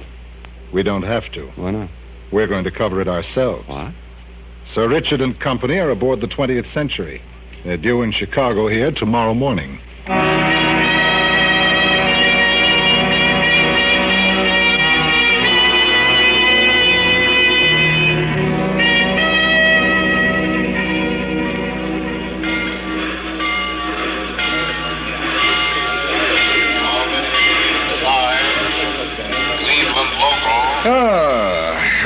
It feels good to stretch the legs again, eh, boys? Yeah. Frankie, you look as if you're still asleep. Yeah, I am. This early morning deal's murder. How long a wait do we have between trains? Couple hours. Shall we take a stroll about town? We'd better get over to the other station first. Other station? That's where the chief leaves from. Oh. We ought to get our bags over there. Very well. Mr. Perry? Mr. Perry? It's the Umpche. Good heavens. Hello there, Mr. Perry. Sir Richard. Greetings, old boy. Mr. Mitchell. Well, this is a 10 strike. You've no idea how worried we've been about you. About me? Yes. What in the world ever happened to you? Whatever happened to my $30,000? Well, you already know that. I mean, what really happened to it? Look, Sir Richard, yes? we're wasting time. Of course. We have to make that train. I think you should answer Mr. Mitchell's question, gentlemen. Who are you, sir? We're special agents of the FBI. Just stay together, all of you. May I ask a question? Yes? What is it? Where can we dispose of 4 tickets on the cheap?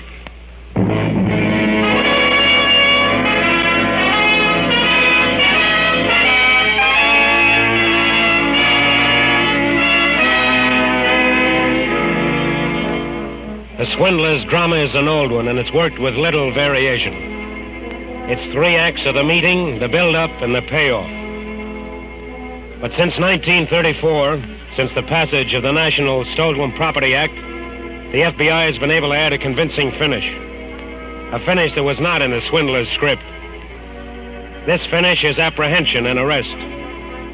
Confidence men, as well as all criminals, are a blot on the American way of life. Special agents of the FBI will continue to ferret out these individuals, and with cooperation of the public and law enforcement agencies, bring them to justice.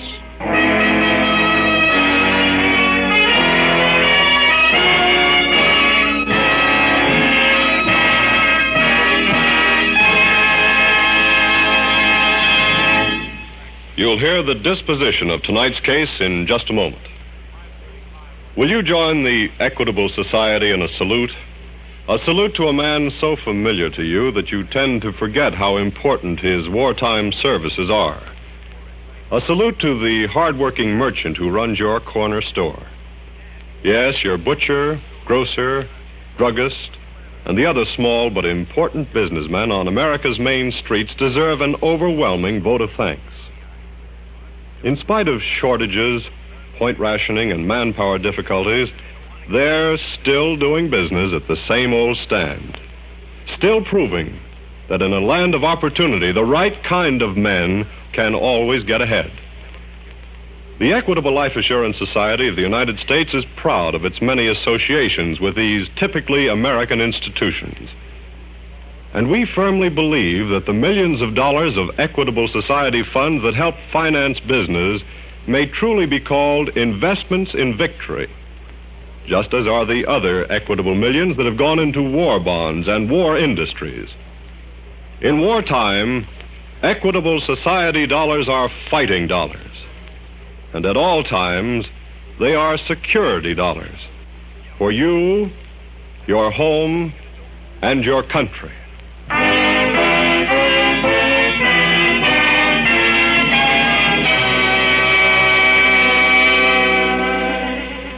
In tonight's case, a federal grand jury convening in Boston indicted Barton, Perry, Jackson, and Stevens. They were tried, found guilty, and sentenced to 8 years in a federal penitentiary.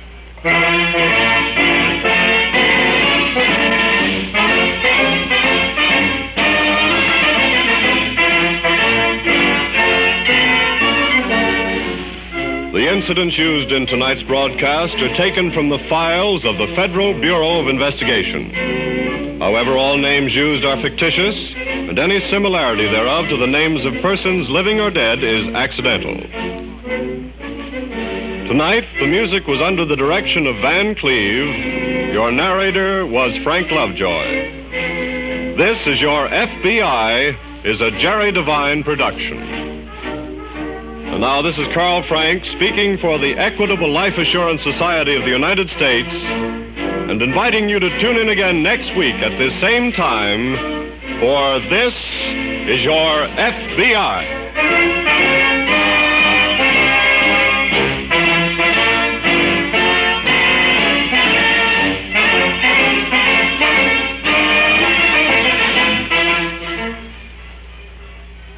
This is Infantry Day, a day dedicated to the doughboy, the foot slogger, the indispensable soldier who storms enemy beaches, knocks out pillboxes, meets the foe face to face and hand to hand.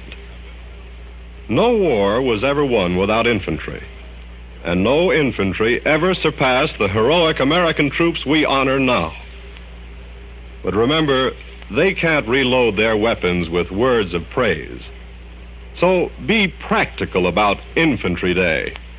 Cheer G.I. Joe and his leaders by giving them ample material aid for the tremendous task ahead. On Infantry Day and every day, buy war bonds in the 7th War Loan Drive. This is the American Broadcasting Company.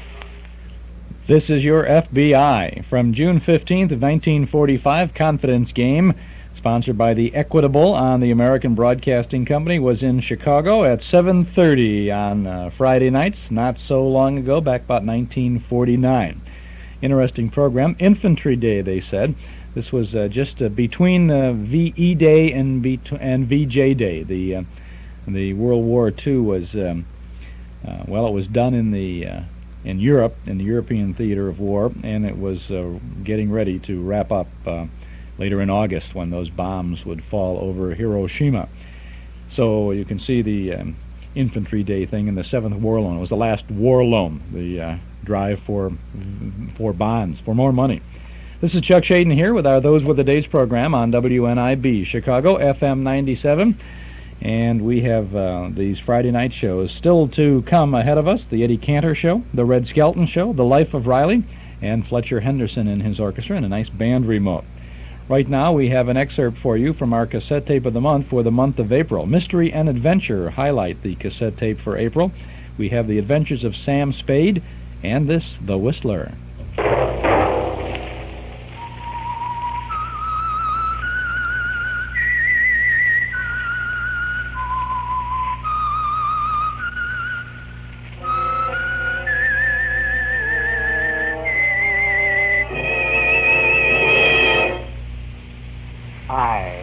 The Whistler, and I know many things, for I walk by night. I know many strange tales hidden in the hearts of men and women who have stepped into the shadows. Yes, I know the nameless terrors of which they dare not speak. That's just a clip from the opening of The Whistler and his strange story, Letter from Yesterday, starring Ed Begley. And that's just half the excitement on our cassette tape of the month for April, because we also offer The Adventures of Sam Spade, starring Howard Duff as Sam with Lorene Tuttle as Effie in The Dry Martini Caper. Sam Spade and The Whistler, two good old shows on our cassette tape of the month for April. An hour of good listening, and it's yours for only $5 from the Hall Closet, Box 421, Morton Grove, 60053. Sam Spade investigating The Dry Martini Caper and Letter from Yesterday, the story told by The Whistler. Our April cassette tape of the month, $5 from the Hall Closet, Box 421, Morton Grove, 60053. Or you can get your tape at any of the 4 offices of Northwest Federal Savings in Chicago, Des Plaines, Norridge, Arlington Heights. Sam Spade starring Howard Duff, The Whistler starring Ed Begley. Our cassette for April, $5 from the Hall Closet, Box 421, Morton Grove, 60053.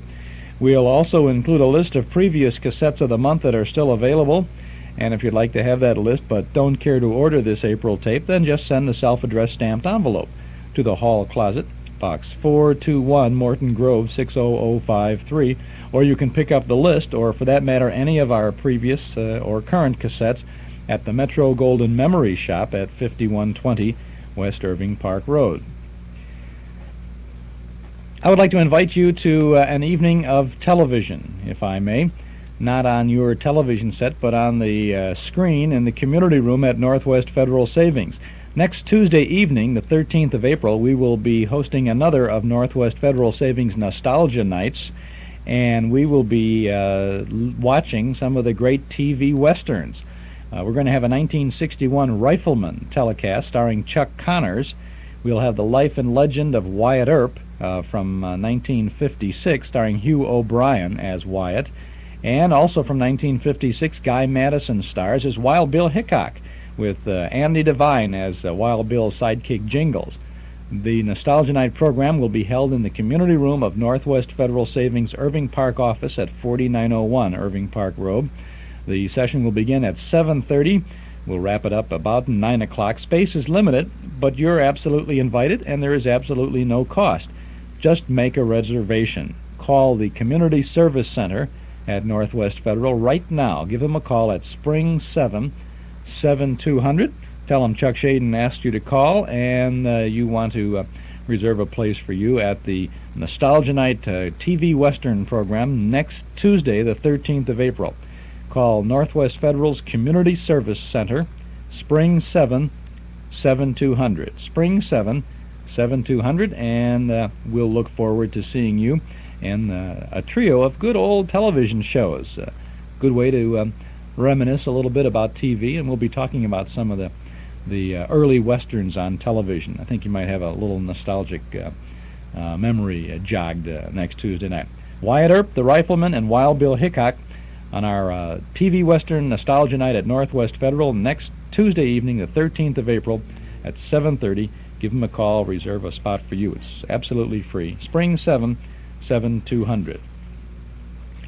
Okay, we're back on the Friday night schedule now from 1949, and let's see what is on. We listened to Jack Carson on CBS, and then tuned over to ABC for This Is Your FBI. I think we're going to stay with NBC now for a couple of programs. On CBS at 8 o'clock Chicago time was the Ford Theater, an hour-long dramatic presentation.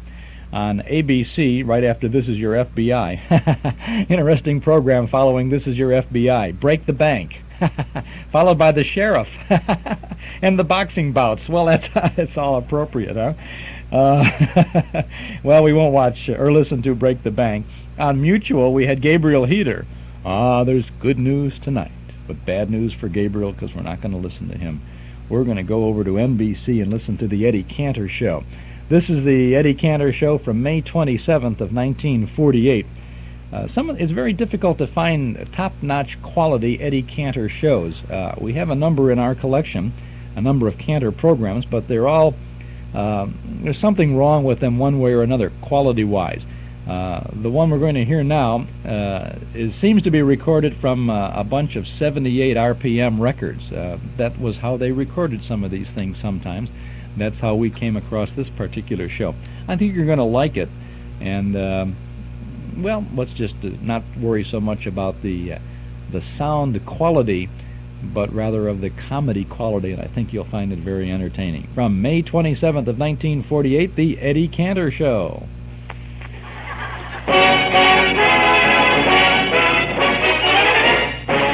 Pabst Blue Ribbon Beer proudly presents The Eddie Cantor Pabst Blue Ribbon Show. with Bert Gordon as the Mad Russian, Billy Burke, Cookie Fairchild's Orchestra, Sarah Berner, yours truly, Harry Von Zell, and Eddie Cantor.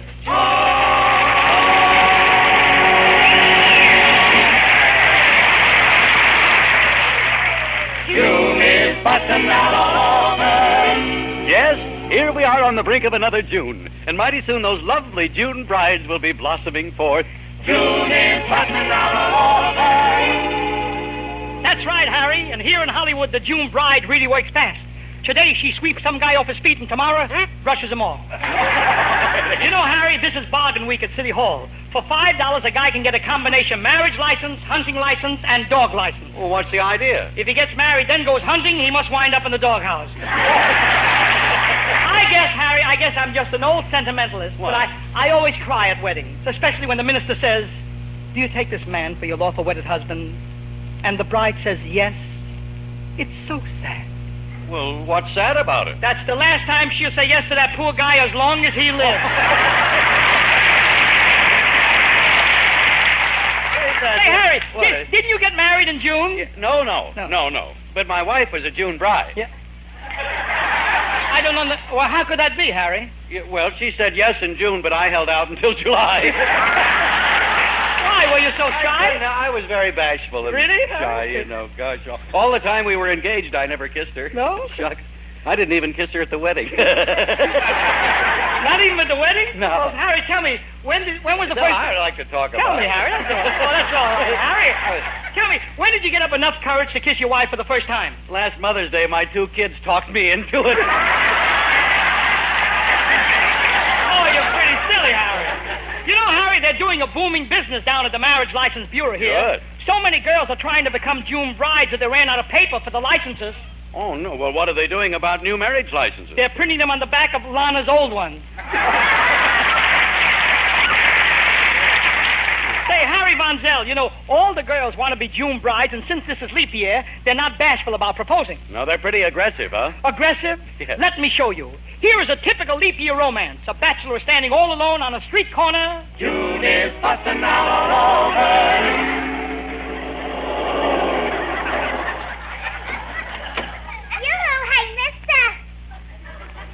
What do you want, lady? Let's you and me get married. How you want to get married? You want to get married? How? Oh, please, let's get married. Wait a minute. You don't even know my name. So what already? I'll read it on the license. Come on, Hudson. No, go away, you fresh thing. No. Oh, wouldn't you like to get hitched instead of just standing here on a street corner? I happen to be busy. I'm a veteran, and I'm looking for a house. Well, if you're a veteran, didn't the government build a house for you? That's the one I'm looking for. It keeps blowing away. Listen, honey, marry me and your housing problem is over. I got a big house in Beverly Hills. Yeah? And a lot of automobiles, too. You have a lot of automobiles? Yeah, look, I just bought this car from Honest John. Well, if you have so many other cars, why did you buy this one? Well, I had Honest John under the hood, but he got away. Listen, nature girl, you better go away and leave me alone. I won't... Oh, but why look at me? I'm lovely. So why ain't I engaged? All week long I've been asking men to make me their Woodbury bride. And what do they say? No soap. Haven't you got no romance? Love is in the air. And for every man, there's a woman. That's just it. For every man, there's a woman, so why should I wind up with you?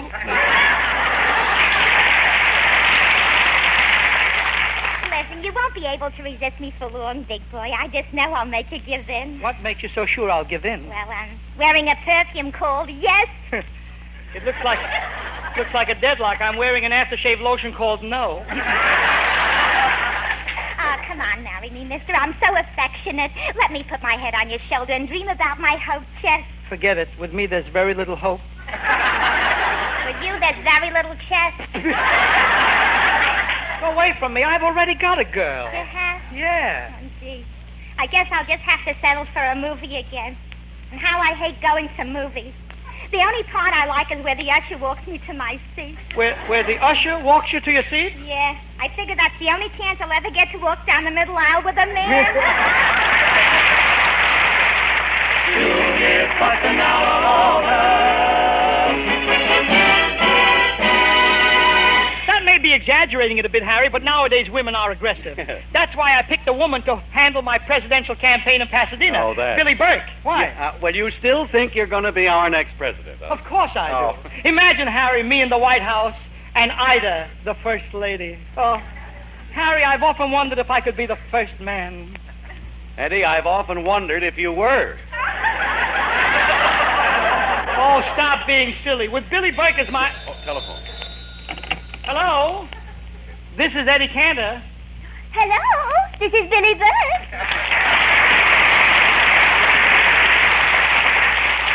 Billie, where are you? I'm campaigning for you at the dog show in Pasadena. Oh, I see. Do you have any dogs entered in the show? Oh, yes. 2 English bulls. Poor things, they're so lonesome. Why are your English bulls lonesome? No English cows.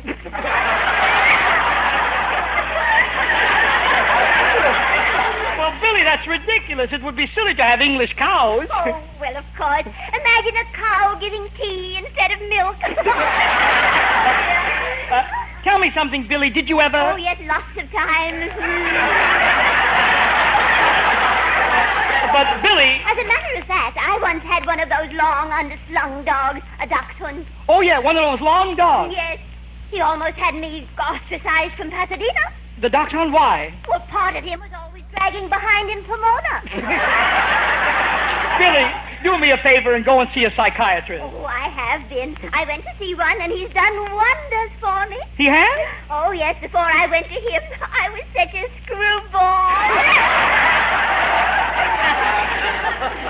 I remember telling him first that I was born in Seattle, Washington, and then, as I relaxed on the couch and began, well, concentrating, he told me to go back to the scenes of my childhood. Well, what was his diagnosis? I don't know. By the time I got back from Seattle, he was gone. Billie,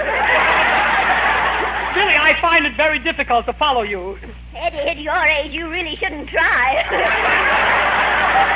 Well, that's enough, Billie. I want to hear about my campaign. Why aren't the Pasadena voters backing me up for the presidency? Well, they insist that their candidate have a college education. Yes, and I haven't had one. Look, Billie, I'll do anything to get the Pasadena vote. It means so much to me. I'll enter UCLA, even if it's only for a month or a day. That way, Billie, you'll be able to tell those Pasadena women that Eddie Cantor went to college. Suppose they find out what you're doing. They won't. You know the old saying, half the people don't know what the other half are doing. Oh, that's silly, because half of the time, whatever half of the people are doing, they're doing it to the other half of the people. Goodbye, Billie. Goodbye, darling. Goodbye. Well, Harry, I've made up my mind. I'm going to college. Oh. Me at UCLA. Yeah. What a kick I'll get out of mingling with those beautiful co-eds, huh? Oh, no. Eddie, you're out of your mind. Why? Well, a fellow like you can't get any kick out of co-eds. Look at yourself. Look at those gray hairs you're getting. Harry, just by looking at the top of the stove, you can't tell what's cooking inside the oven. I'm going to college. Well, wait, Eddie, you haven't even got a high school diploma. But Ida has one. What? From the Fairmont School for Girls. I'll cross it out. I'll just erase her name and put mine on it. She changed her name to mine on the marriage license. I'll change her name to mine on the diploma. See what I see, yes. I'll go and get the diploma, Harry. Then you drive me over to UCLA. I will be president. Fine. Oh, Eddie, you know, it'll be great to return to the old alma mater. Oh, Harry, you went to UCLA? Oh, yes. But in those days, in honor of Pabst Blue Ribbon beer, we called it Brew CLA. Bruce CLA. Oh, I'll never forget the day I enrolled. My father took me to the dean and said, "Here, put a head on this." Didn't have any, huh? You know, even in those days, Eddie, each college had a nickname. A USC student was a Trojan, a Michigan student was a Wolverine. And you, as a UCLA student? I was a Bruin. A Bruin. A Bruin, that fine Pabst Blue Ribbon beer. Now, I suppose in order to drag in a mention of the 33 fine brews, you're going to claim you were in the class of 33? Mr. C. Oh, you should know. Pabst Blue Ribbon beer is the class of any year. Oh, yes. Just as it's been for the past 104 years. At our sorority house, we used to have... Harry, wait a minute. You belong to a sorority? That's where you find girls. Me, he's telling. Yes, but you finally graduated from Brew, CLA? I did, yes. Then I went back east to one of the Blue Ribbon breweries to take a postgraduate course, Yes. you know. I also got a diploma there, and I'll never forget the cap and gown ceremony at commencement. Oh. There we were on the stage, a bottle of Pabst Blue Ribbon and me, with cold cuts on the side. Of course. Well, the brewmaster made a little speech. I know, He but... came- Harry, what about the cap and the gown? The cap and Well, the gown they put on me and the cap they put on the bottle of Pabst Blue Ribbon beer, you see. Well, after this, the choir sang. 33 fine brews blended into one great beer. And now to the UCLA campus, where Cantor's gonna see if they're enrolling grandpas. Attention, please, attention. Welcome to UCLA. You new students, step up and state your name and your age. Harvey Jones, 17. Robert Stanley, 18. Eddie Cantor, 56. This is a 4-year course. Do you think you can make it? Well, of course I can. Here's my high school diploma, sir. Mm-hmm. I see. Very well. Consider yourself enrolled. Oh, thank you. And, Mr. Cantor, just a moment. We're indeed lucky to have you. Yeah? Oh, yes. One item on these high school records of yours convinces me that you are a very remarkable fellow. What does it say? It says that during your senior year at Fairmont, you left school to have a baby.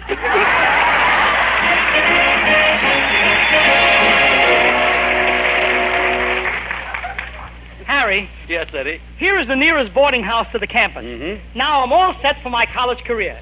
I've got a ukulele, a briar pipe, a bottle of vitamin tablets, some adrenaline. And Harry, do me a favor, go down to the store and get me some pin-up pictures while I go in here and try to get a room. You want pin-up pictures? Oh, yeah, sure. Okay, I'll get you some pin-up pictures and a little more adrenaline. Sure.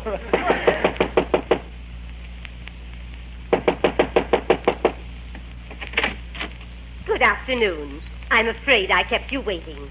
What can I do for you? Well, I'm a freshman at UCLA. Good heavens. I kept you waiting longer than I...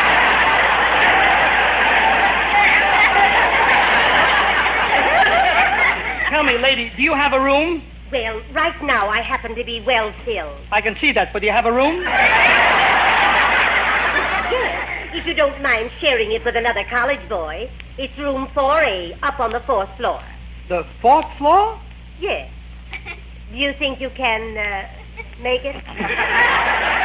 Never mind. I'm going up to my room. Oh, by the way. Yes? Just out of curiosity, would you mind telling me how you managed to get into UCLA? Just like anybody else. They let me in on my record. Record? Record? To me, you look more like a delayed transcription.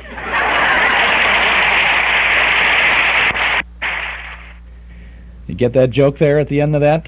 You look more like a delayed transcription? That was radio jargon in those days when they were first beginning to use the tape recordings now and transcribed programs, and they were saying this program is brought to you by electrical transcription, which meant that it was either recorded on a large disc, a record, or on a tape. I think the tape may have come in just a little bit later than this, than 1948, but they would also say this program was recorded earlier for rebroadcast at a more convenient hour, or they would say this program is brought to you by delayed transcription. They used all kinds of things to say what they meant, or not to say what they meant, actually, that it was a recorded show, because people had been used to getting live programs. That's what this is with these old recorded shows. Chuck Shaden here with our Those Were the Days program on WNIB Chicago, FM 97. That's the first half of the Eddie Cantor show with Harry Von Zell and Verna Felton there as the Dean of Women, and Bert Gordon is going to be in this, Billie Burke too, from May 27th of 1948. Hooray for Hollywood. Our Metro Golden Memory Shop at 5120 West Irving Park Road is now open, and we're ready to serve you with lots of memory minders of the good old days. Hundreds of recordings of old-time radio shows on cassette tape and on LP records, plus big band, soundtrack, and personality recordings. Lots of new things to bring back the old times, Lots of old things to provide more good times. Movie posters, magazines, books, cards, games, great jigsaw puzzles, gifts and novelties. It's all there, and it's all waiting for you at our new Metro Golden Memory Shop, 5120 West Irving Park Road, just east of Laramie. Pay us a visit real soon. Our MGM shop is open Tuesday and Wednesday from 11 a.m. to 6 p.m., Thursday, Friday, and Saturday until 8, and on Sunday from 1 to 5. Come in and see all the goodies at Metro Golden Memories, 5120 West Irving Park Road. That's 2.5 blocks west of Northwest Federal, just across the street from Nelson Hirschberg Ford. Metro Golden Memories, the MGM shop. And maybe you're going over to the Memory Club movie tonight in the community room at Northwest Federal. Perhaps you want to stop by at the MGM shop before you get over there. The shop is open till 8, and 8 o'clock is when the movie begins in the community room at Northwest, 4901 Irving Park Road. Our movie tonight is Boy Meets Girl from 1938, a good Warner Brothers comedy from that year starring Pat O'Brien and James Cagney. Marie Wilson is in this, so is Ralph Bellamy, Frank McHugh, Dick Ferran. Just a whole load of Warner Brothers players, including Ronald Reagan. He pops in on this back in 1938. You know who he is, don't you? He went on to become the governor of California. This is a spoof, this film, of the Hollywood motion picture business, the coming of sound, and it's kind of about a dumb cowboy star, if you will. It was one of the best of its kind, probably the first of its kind. You'll enjoy it. From 1938, Pat O'Brien and James Cagney, Marie Wilson, and Boy Meets Girl. Memory Club movies begin at 8 o'clock. Doors open at 7:30. Dues are $1 a meeting, payable at the door. We will be there tonight to enjoy this film, and we hope that you will be over there with us to enjoy it with us, too. Boy Meets Girl from 1938. Now, on WNIB Chicago, FM 97, this is Chuck Shaden returning you to the Eddie Cantor program, which has been delayed from 1948 to present to you at this more convenient hour. I better go up to my room.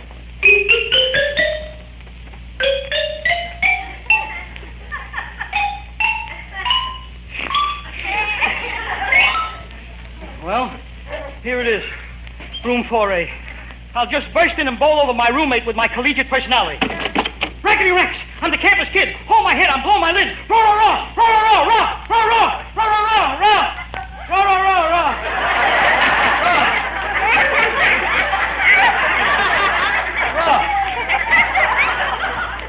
Would you like to lie down for a while, mister?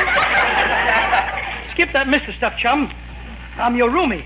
I just enrolled. Oh, pardon me for staring, mister, but you sure look a little old for your age. But I didn't tell you my age. I know, sir, but whatever it is, you sure look a little old for it. I guess I've been cramming too much. My name is Edward Cantor, freshman. I'm Rodney Drake. I'm a senior.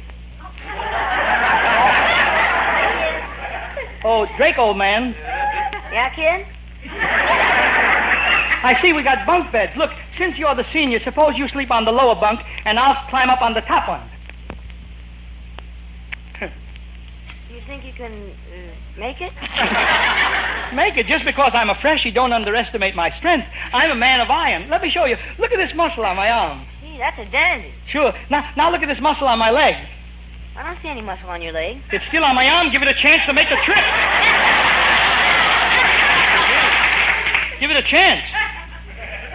You think it can make it? Yes, it can make it. Look, Rodney, now that we're roomies, suppose you tell me all about yourself. Well, I spend most of my time studying. Would you like to see my marks? Your marks? No, thanks. Right now I'm writing a thesis on Professor Picard's balloon ascension, dealing with stratospheric phenomena.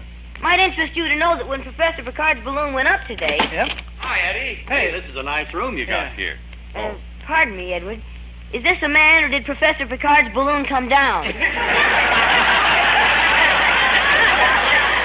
This is Harry Von Zell. Harry, this is my roomie. Oh, your homie? Yeah, my roomie. This is Rodney Drake. Did you get me those pin-up pictures from the drugstore, Harry? Oh, how do you like that? I forgot to bring them. Oh, I wanted those pin-up. Say, if you fellas are interested in pin-up pictures, you're in for a treat. Yeah. Oh, yes? Yeah? You have pin-up pictures, do you? Well, naturally, Harry. He's a college boy. Sure, he's got them. Let's see some of them. Huh, Rodney? What do you see? You want to show them? I really shouldn't. But right here on top is my prize pin-up. Yeah? It was taken in Canada and smuggled over the border. Really? What does it show? Professor Picard going up in a balloon. No. Look, Rodney, have you got any pinups of women? Huh? Oh, women. Yeah. Why didn't you say so? Here, Edward, put this one under the light. Yeah. Mm-hmm. Yeah. What is it, Eddie? Mrs. Picard waiting for her husband.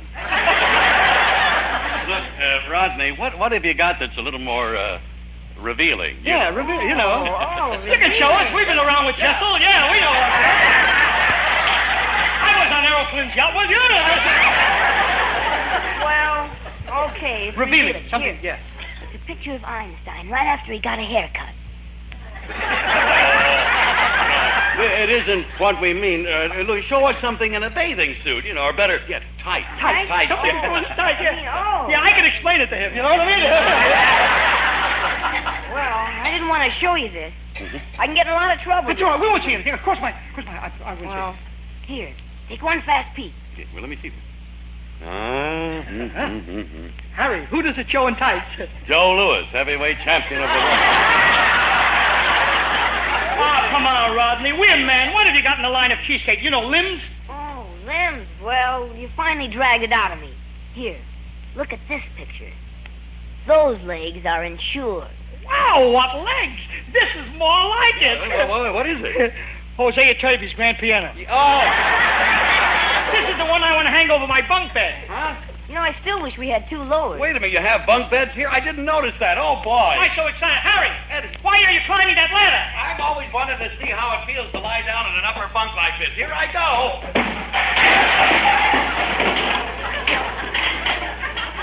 Well, Rodney, you got your wish. We now have two lowers. Oh, get up, Harry, and help me fix the upper bunk. We can get the student next door to help us. He's brilliant. He was voted the man most likely to succeed. Harry, the man most likely to succeed. I'd like to meet him. Come on in, Harry. Hello? Anybody home? Hello? How do you do? Gordon, the man Russian. Speak up, don't be shy. Russian, you can't be the student I'm looking for. The man most likely to succeed is supposed to be brilliant. My dear school chump, when I was only 8 years old, I already had the brain of a 20-year-old moron. You're still a moron. If I gave you a problem in simple mathematics, I'd faint if you gave me the right answer. Anyway, let me test him here. Russian, I want you to concentrate. Now, if Eddie Cantor gave you $2, then gave you $20, then gave you $67, how much would you have? Give me the answer and I'll faint. Give me the money and I'll drop dead. Why should I give you any money? Because I need it. I'm a poor college boy, living in a small room with my little pussycat. Your pussycat? And nothing to eat. Today all I had was a saucer of milk. And what did your cat have? Kittens. Oh, Russia, living on just a saucer of milk? Yes. You'll have to do something to build yourself up. I have. 1 year ago, when I stepped on a scale, the little card came out and said 70 pounds. Oh. Well, what did you weigh the next time you stepped on the scale? 110. Every day for a whole year, I have weighed myself on the scale, and finally this morning, the little card came out and said 220 pounds. That's remarkable. How come you weigh so much? My pockets are full of those little cards. Russian, look, why don't you give your brain to Harvard? They got it already. Yeah, they got it. How long can a man live without a brain? I don't know. How old are you? No, but... Who removed your brain? Well, it's like this, Bunzel. Yes, one. I made a deal with a surgeon. He took out my brain, which was practically nothing. Well, of course. And I took out his appendix. You removed his appendix? Yes, and without giving him any anesthetic. All I used was a scalpel and a pair of earmuffs. Why did you wear the earmuffs? Who could listen to him holler? Oh, let me out of here.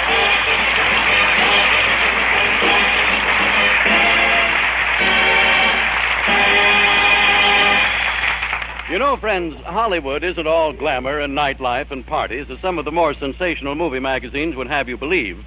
In fact, most of the top movie stars lead a very quiet, conservative home life. For instance, if you were to peek over the patio wall of Joan Fontaine's home some lazy Saturday afternoon, the chances are you'd find her lounging beside the swimming pool with her family and friends, enjoying the California sunshine and, I suppose you've guessed it, tall, foaming glasses of Pabst Blue Ribbon. You see, there's something about this internationally famous beverage of moderation that just naturally goes with good company, good taste, good living. You'll find Pabst Blue Ribbon is being served in the homes of a lot of distinguished movie people. Mr. and Mrs. Bob Hope, Mr. and Mrs. Gregory Peck, Mr. and Mrs. Lawrence Melchior, to name just a few. Perhaps it's that clean, sparkling, real beer flavor, or the dependable Blue Ribbon quality that comes from leadership in the art of brewing and the science of blending. But by tasting, by comparing, you'll understand why millions the world over have settled down to blended, splendid Pabst Blue Ribbon. 33 fine brews blended into one great beer. And now back to UCLA for freshman Eddie Cantor and Roll today. Harry, I've been to classes. Well, quiet, Eddie. Old freckle-faced Rodney is sleeping there. How were your classes? Murder. I never went through such a thing. What? I copied from the fellow next to me, and what do you think happened? The professor only gave me 100% for answering all the questions correctly. Well, what did you expect him to give you? A washing machine, a refrigerator, some money. I'm sorry I went to all the trouble of putting my name on Ida's high school diploma to get in here. Questions, answers, blackboard. Oh, I knew you wouldn't like those blackboards, Eddie. I remember all the trouble I had with them in school. Yeah? Gosh, one day the teacher told me to write, "I have been a bad boy 100 times." I couldn't even get it written down once. Why not? Every time I wrote it on the blackboard, my stomach erased it. You know what the teacher did? She spanked me. Yeah, and I can see where she spanked you. After all these years, you'd think the swelling would have gone down. Harry, I guess I just wasn't cut out for schooling. Like Rodney here, always wants to show me his marks, but that's not for me. You must have dozed off. Hello, Edward. Want to see my marks? No, I don't want to see you. I'm quitting UCLA and getting out of here. I'm afraid you're not. The registrar. You're staying here, Cantor. This room is quarantined. Quarantine? Why? Because Rodney's got the measles. The measles? Oh, Sure, I asked you to look at my marks. They're all over my face. The measles! Look at me!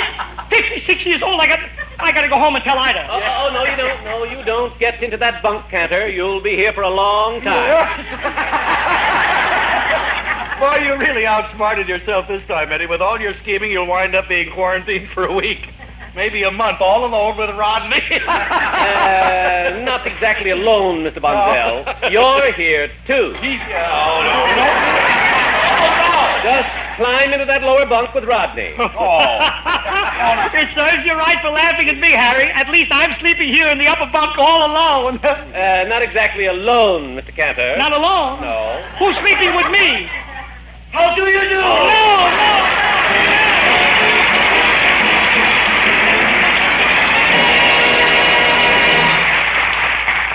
Now the Blue Ribbonaires join Eddie Cantor in a medley of Blue Ribbon song hits composed by Jimmy McHugh, who this month celebrates his 25th anniversary as a songwriter.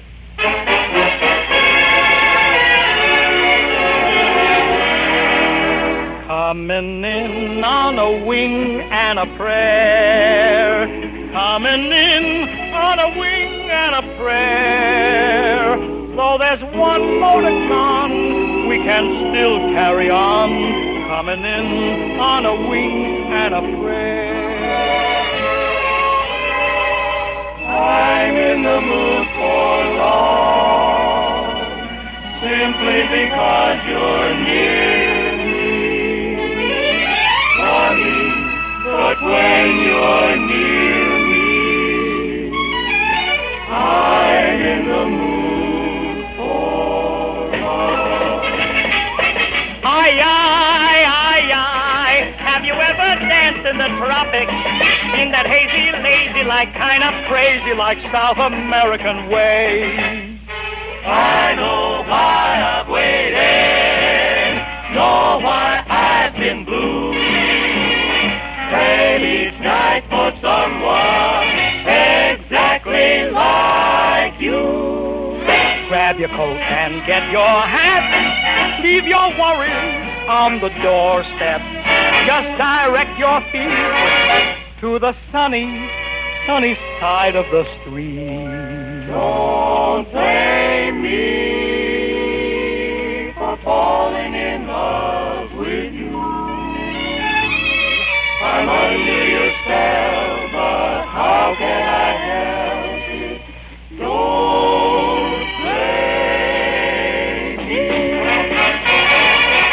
I can't give you anything but love, baby.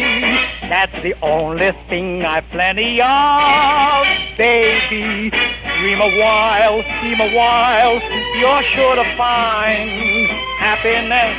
And I guess all the things you've always pined for, gee, I'd like to see you look as well, baby. Diamond bracelets Woolworths doesn't sell, baby. But till that lucky day, you know darn well, baby, I can't give you, never gave you anything but love.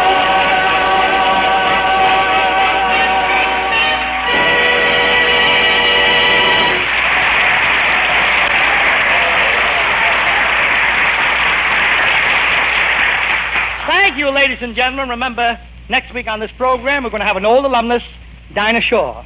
And after that, the following week, we're going to have that famous English actor, Michael Redgrave. And here is an interesting telegram which I just received. It says, "Dear Eddie, nothing would make me happier than to congratulate Ida and you in person on your 34th wedding anniversary, June the 8th. I'll be on your program that night. Love, your son, Al Jolson." Good night, everybody. I love to spend each Thursday with you. Good night, everybody.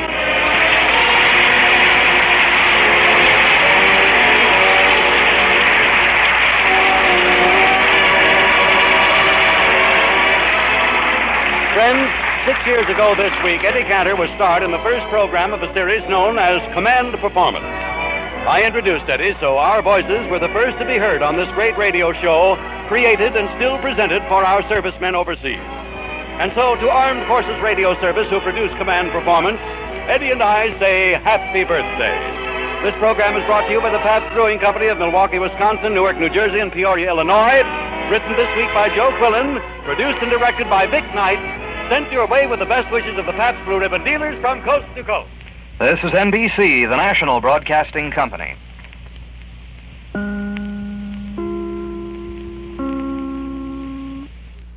That's the Eddie Cantor Show on May 27th of 1948. That was a Thursday. The next season, Cantor was on Friday nights.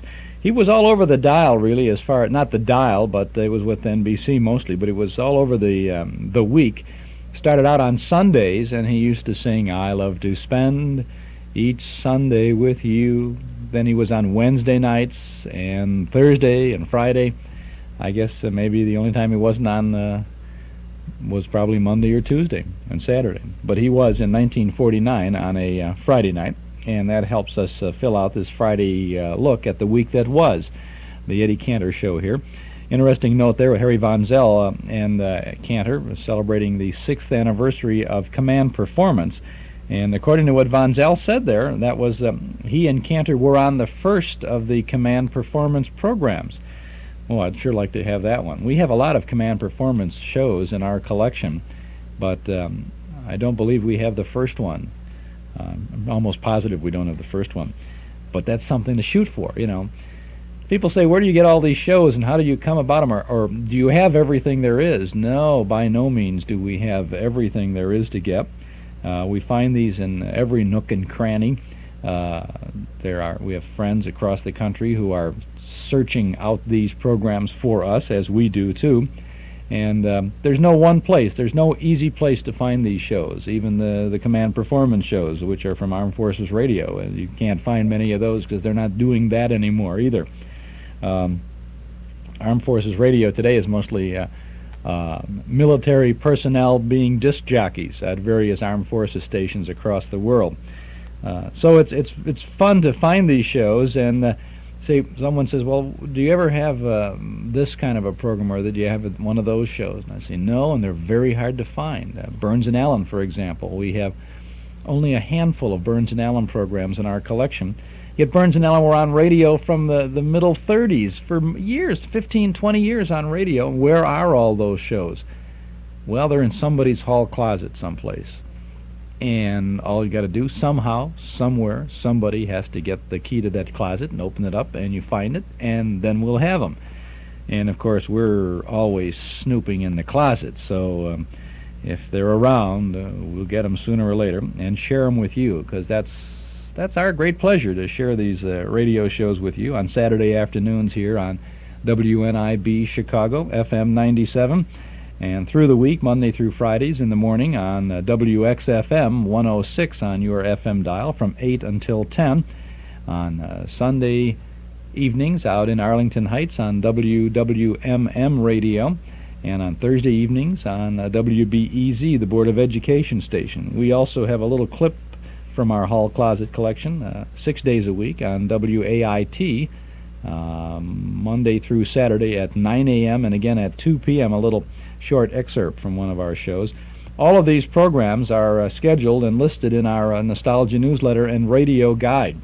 You can subscribe to the newsletter. It's only $6 for a year's subscription. I know that you will find lots of good reading and good information in this monthly publication. It does contain this whole schedule of shows, but it's also jam-packed with many articles from and about the good old days. You can subscribe right now, if you like, by telephone. Call us here at our studio, 545-2260. That's 545-2260. We'll take your name and address, and your subscription will begin with the May issue, which you'll have before the end of this month. We'll include an invoice for your year's subscription, $6 for 12 issues. So call us now at 545-2260.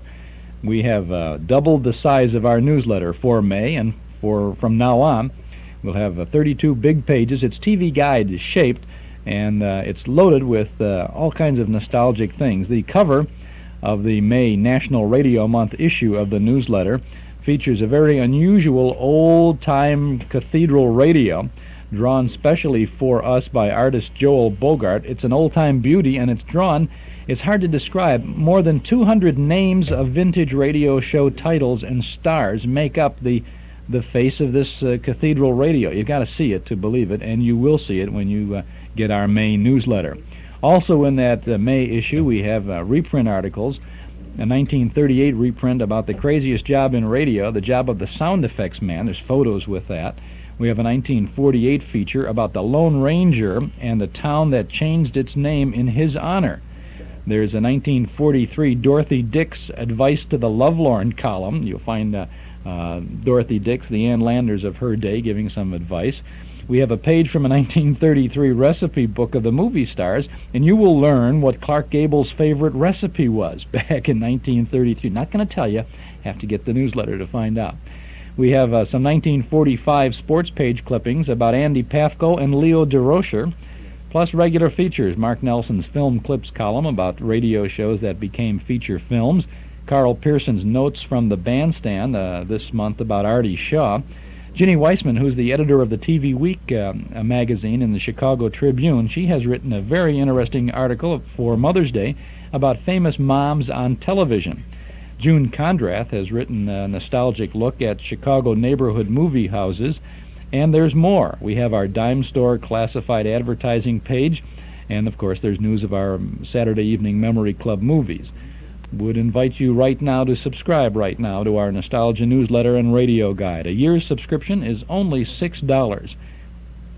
Call us at 545-2260, 545-2260, or send $6 to Nostalgia Newsletter, Box 421, Morton Grove, 60053. Be sure you get your next newsletter as soon as possible. Call us as soon as possible. This afternoon, call us at 545-2260. That's 545-2260. Take a good look at your carpeting. Other people do. If the carpeting in your home or office needs to be cleaned, now is the perfect time for two reasons. First, with the bad weather behind us, spring cleaning makes a lot of sense right now. The second, and even a better reason, is you can now save 20% with Magicist standby rates. You earn this 20% discount by allowing Magicist to suggest the scheduling of your appointment. This helps Magicist balance out their schedule, so you really earn your standby rate discount. You must have a standby rate coupon to take advantage of this discount, so call Magicist for a free price quotation. Chicago phones call 378-8600. That's 378-8600. Suburbs, see your white pages. Saturday service costs no more, and you can charge it on your bank card. With With any order, you'll also receive a 16-ounce bottle of Sparkle Glass Cleaner and Sprayer free. Call Magicist and save 20% on carpet and furniture cleaning in your home or office. Come clean with Magicist and get your whole house Magicist clean. This is Chuck Shaden on our Those Were the Days program on this Saturday afternoon from WNIB Chicago, FM 97, taking a look at the week that was. From Jack Carson to This Is Your FBI and to Eddie Cantor, we're on NBC. I think we'll stay here now. It's 8:30 in Chicago on a Friday night from 1949. NBC offers The Red Skelton Show. The Enchanted Hour is on Mutual. The Sheriff is on ABC, and the last half of the Ford Theater is being broadcast on the Columbia Network. This Red Skelton Show that we have is, I don't have a date on this, it's from the 1940s. In the early 1940s, Skelton was on Tuesday nights. In the later 40s, he had moved over to Friday evening. And this is a regular Skelton show. It was an Armed Forces Radio rebroadcast, originally sponsored by Raleigh Cigarettes. Let's tune in and have some fun with Red Skelton.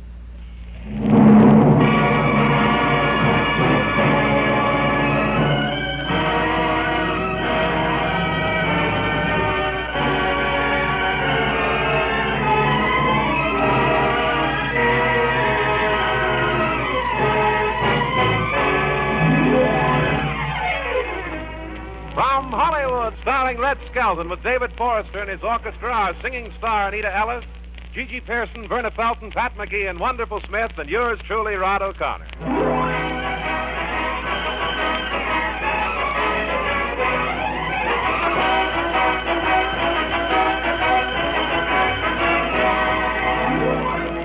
It's a pleasure to bring you Metro-Goldwyn-Mayer's popular comedian, Red Skelton.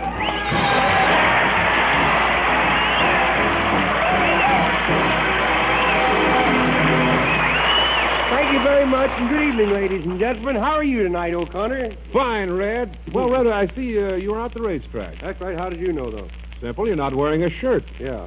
Didn't you win anything at all, Red? Now, you see, I didn't want to leave that in because I knew it wouldn't get a laugh. I wanted to tell a joke about the tree surgeon that fell out of his patient.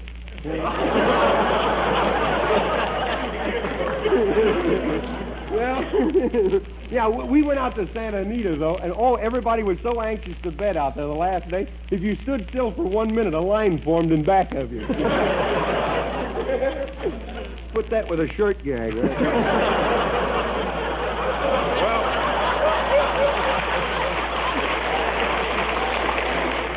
What should we talk about tonight? Oh, I don't know. We got to kill time, though, for a few minutes. Too early for the next commercial.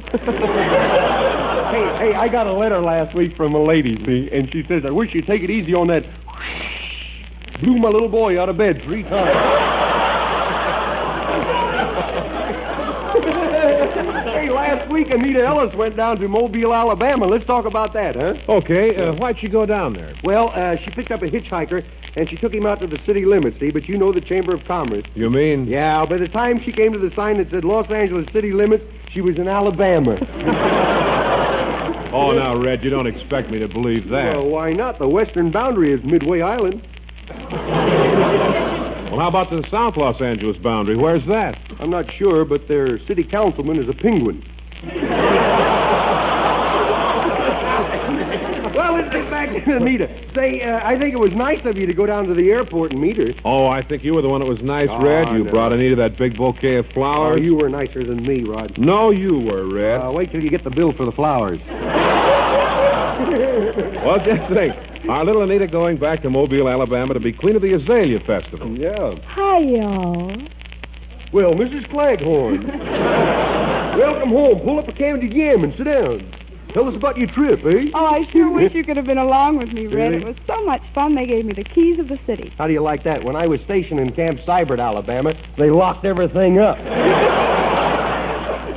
Well, Anita, what exactly is an azalea? It's soup. Yes, Red, they're something like rhododendrons, except they have funnel-shaped corollas and deciduous leaves. Mm-hmm. Right? Soup, I told you. Well, let's get back to the English stuff now.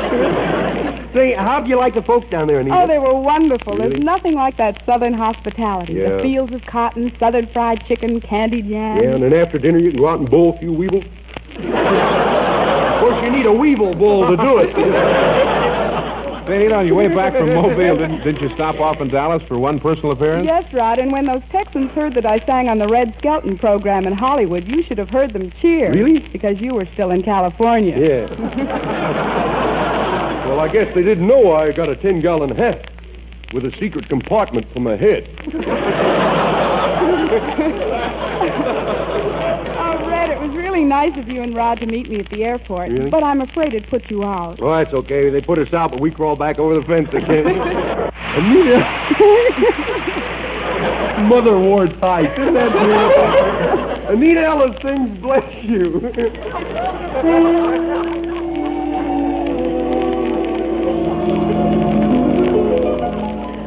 Bless you for being an angel, just when it seemed that heaven was not for me.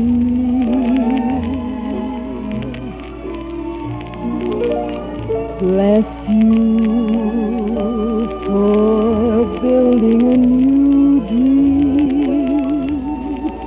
just when my old dream crumbles so helplessly. In that vine-covered chapel on the hill, your face was a hymn that lingers still. So bless you, my darling, my angel. Heaven is mine, and life is divine with you.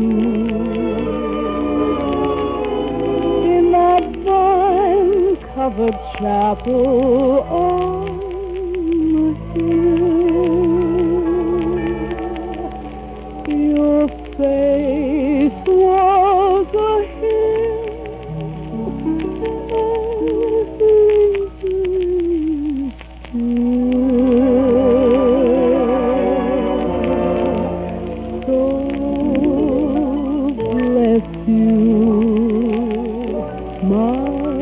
darling, my angel. Heaven is mine, and life is divine with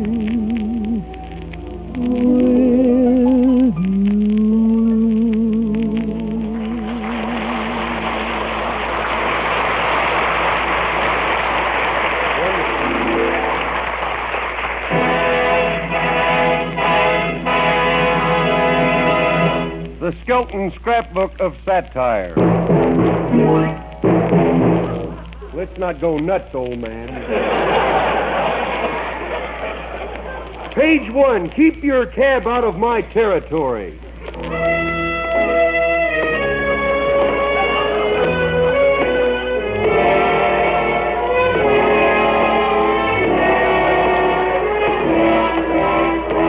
Well, here I am. Do-do-dee-dee-doo-doo. Mother wore tights. I'm glad we know Mother wore tights. Now we knew that Father wore the pants. Yes, sir, here I am, the old singing cab driver. Ain't much profit in driving a cab, though. I'm losing too many of my passengers on account of my picture on the driver's permit. It's hanging over the meter, you know. And the people are always asking me, what's that monstrosity? And when I turn around to answer them, for some reason, they jump out of my cab. Well, here's the Greasy Spoon Cafe. I think I'll go in and get me a cup of coffee here. Maybe Poodle Hannaford's in there having Clem. Well, howdy doody to you, too. I'll have a cup of coffee. Coffee is all you ever order. You know, I drink about 150 cups a day. Well, doesn't it keep you awake? It'd help. Huh? Yep. Here's your coffee. Thank you. tell me, Clem, do you like driving a cab? Yeah, except when the passengers yell at me to go faster. They don't seem to realize I'm pedaling as fast as I can. I had 2 accidents today. Yeah, your cab sure is banged up. Oh, I don't know. I think it looks nice with all 4 fenders in the glove compartment there. Well, you ought to watch out where you're going. Well, I try to, but when there's a strong wind, I can't see where I'm going. My ears keep blowing over my eyes. Well, Clem, why don't you wear your ears in an upsweep like you used to? 'Cause they're naturally curly, and I like them over my shoulder. Have you been having much trouble with the rival cabs moving in on your territory? I sure have. Every time I turn around there, I find another cab parked in my zones, you know. Well, you be careful and don't get hurt in one of them there fights. I can take care of myself. At the state fair, I won the boxing championship of my division. Oh, you did? Yeah, but when they found out I wasn't a Cub Scout, they disqualified me. Well, here's the bill for your coffee, and it's Okay. 15 cents, please. 15 cents? And no floor shows? Infatuation is really here, isn't it? Inflation is here. Well, I'm a moron. I don't know what it says. Clem, are you cheap? No, just mark down a little, Zol. Look at that. Oh, hello, boy. Well, gee, Horsefat. There's one of them new cabs cruising in my territory. I'll fix that black and white paint job for him. I'll crumble up his fenders so bad he'll be able to pull them up and down like a Venetian blind. Fix that guy. Oh, Clem, come back here. That ain't a taxi. That's a police car.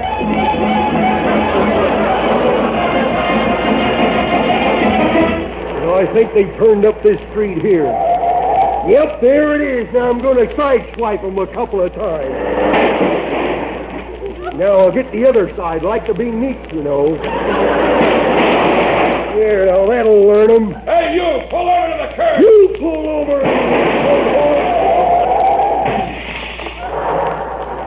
Uh-oh, my bumper's caught on his bumper. Get out of that cab. Well, you just make me. Well, you could at least open the door. Take it easy, Sarge. He's bending over. Are you hurt? I don't think so. Then why are you doubled over? My belt broke, and it's the only way I can keep my pants up. Get his license number. What kind of a cab driver are you anyway, carrying guns? What, are you afraid somebody's going to try to ride for nothing? I handle straight lines pretty well, too, don't I? Are you nuts? Well, do I look like a nut to you? You sure do. Then you must be a squirrel.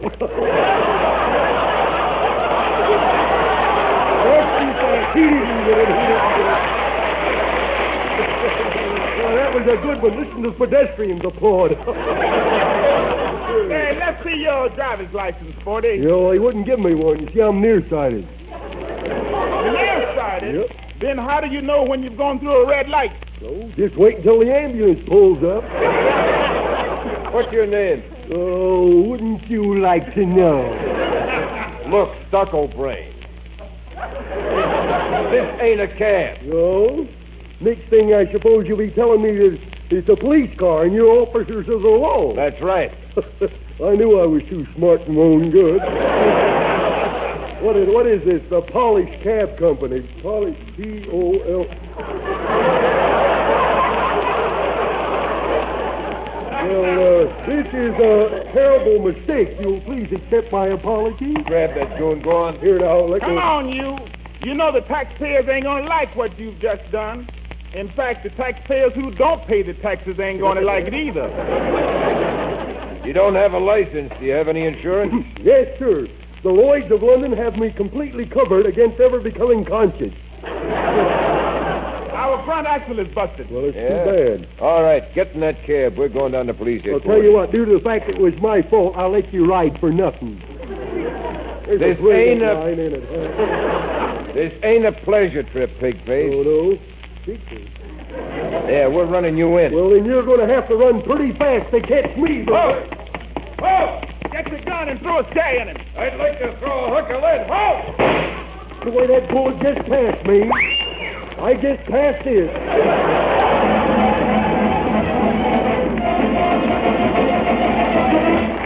I guess I'm out of sight now. Well, I better keep running. There's still people here, too. Well, I wonder if they're still following me. I'll hide out in this old shack here a few days. They'll never think to look for me in there. I don't know. Yes? Oh, I'm sorry. I didn't know there was anyone here. Am I trespassing? Well, we don't know yet. Come in and get warm. You look cold. Oh, thank you. Just sit there by the fire a bit and thaw out. Yes.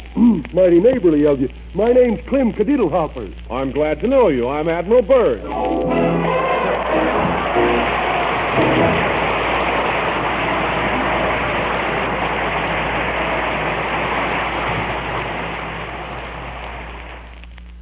First half of the Red Skelton show from not so long ago, as heard on perhaps on a Friday night on the National Broadcasting Company. This is Chuck Shaden here with our Those Were the Days program on WNIB, Chicago, FM 97.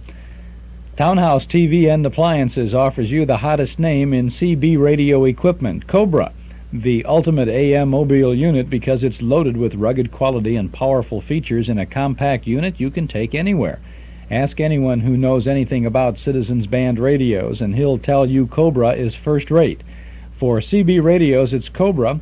For Cobra, it's Townhouse TV and Appliances, 7243 Touhy Avenue, just west of Harlem. And remember, Townhouse for Sony television, too. See Sony Trinitron TV, Sony 40-inch diagonal projection TV, and the new Betamax videotape system. Visit Townhouse and ask for a demonstration with no obligation. For Sony television, Frigidaire appliances, and Cobra CB radio equipment, visit Townhouse TV and Appliances, 7243 West Touhy Avenue.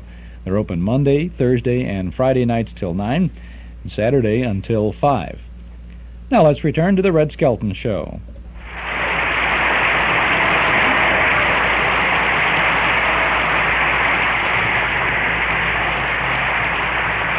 Now, David Forrester and his orchestra play 20.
Nelson was home trying to sing that with the music as we were playing it, he probably blew out 3 tonsils, you know.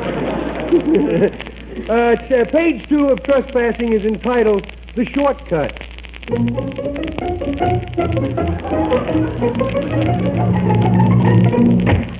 Junior!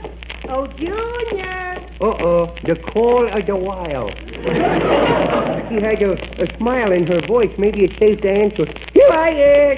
Well, Yes, what happened to your son's suit? I misplaced it. Misplaced it? Yeah, I placed it in front of the widow kid's fist down the street, and he didn't miss. I thought I told you to stop fighting. Well, I did, but he didn't. I knew we were in for it the day you were born. That stork that delivered you had a black eye. Oh. Do tell. Hey, by the way, are you through ironing? That's what I wanted to talk to you about. What's that? How did the iron get all scratched up? Well, I was hungry, so I tried to find myself an egg. How could an egg scratch the iron? The chicken resisted. I'm going to have to thank you. No, I don't want to put you out, you know, kiddo. Turn around. Oh, good heavens. Look in your hip pocket. What are you doing with my scissors? I was trying to hide them. Junior, have you been cutting the fur off the cat again? Me? No. Don't you think he looks nice with that butch haircut, though? Hey, I was out in the backyard cutting me some mushrooms to eat. Those aren't mushrooms. Those are toadstools, and they're poisonous. They poisonous? Yes. So that's what them widow toads was trying to tell me. Oh, if you don't stop acting so dumb. Come here. Yeah? Now, I've told you before about eating things that you find. No. I'll just have to spank you. No, now you spanked me for that once before, and you can't punish a man twice for the same crime, you know. Who told you that? I'm not telling you, kiddo, but I don't listen to Mr. District Attorney for nothing. Oh, no? Yeah? Well, we'll see about that. Where's my hairbrush? Oh, no. Well, don't stand there. Help me find it. Okay, I'll help you find it. You dreamer, you. Julia. Okay. I look for the hairbrush. I look high, look low, under the book, in the closet, in the attic, but not in the ashes of the incinerator, because that's where it is. Oh, you burned it? No. Well, I still have the palm of my hand. Oh, you help me. You broke me, widow. You broke me, widow. Broke your what? I don't know. I know, doctor. Why can't you be a good little lamb? Well, I is sort of a black sheep. You know what? I'm going to be good. From now on, I'm going to be like a little Boy Scout, you know. I'd bring help people across the street, run errands for nothing, tip me hat and say, yes, ma'am, no, ma'am, thank you. Wouldn't that be nice? Yes, it would. Boy, with a reputation like that, I could get away with murder. Hey, where's Grandpa? He's out. In bed, huh? I sent him to the store to get a load of groceries. I can see him bringing home a load, but I'll bet me last yo-yo it won't be groceries. Boy, he ain't been out his knees since repeal, you know. Now, for the last time, Yeah? your grandfather does not drink. Oh, no? Then how come last night when he came home, he says, look at me, I is a light bulb, and then he tried to hide in the socket. Junior, I'm shocked. What do you think he was? Hey, Grandma, can I have a cookie? When you come back, What? I want you to go down to the store and see what's keeping your grandfather. Okay, can I have a nickel, your friend? Here's a penny. A penny? Well, thanks, Sporty. Well, now, what's wrong with a penny? Nothing except nowadays a penny they'll only let you walk into a store, pinch the bubble gum twice, and walk out. Well, then here's a dime. No, Will that do? That widow old thing, I don't want it. All right, here's a coin that's bigger. Oh. Here's a nickel. Yeah. Well, that bright remark cost me 5 cents. I'll get your coat out of the closet. Okay. There now. I put me on my Stand on the table so I can button your coat. There. Oh, my little boys are so much trouble. Do you wish I'd have been a little girl? Well, there's a saying that little girls are made of sugar and spice and everything nice. Yeah? What I made out of? I don't know the recipe for a Mickey pin. Now, I'm ready to go. Well, I'll help you down. Okay. Get on your tricycle and go and see about your grandfather. Okay, I'll go see about it. Hurry back. Okay. And don't bite anybody you don't know. Oh. Now, let's see. I think I'll go to the store a new way today because there are too many people laying for me the old way.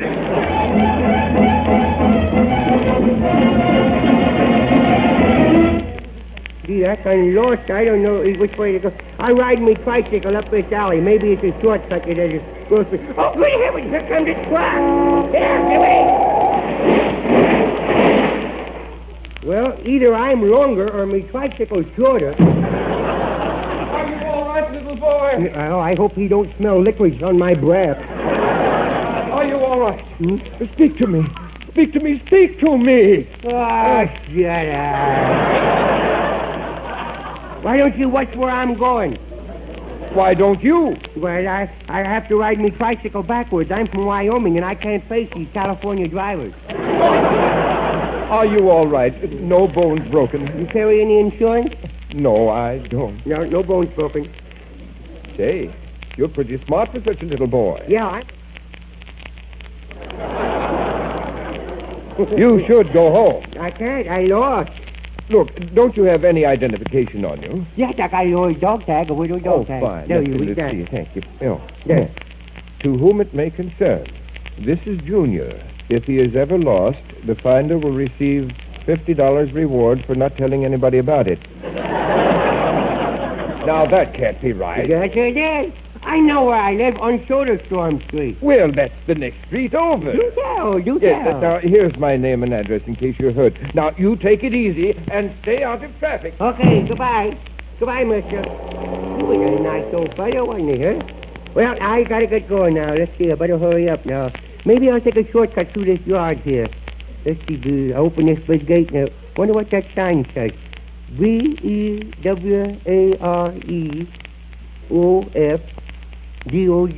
Dog.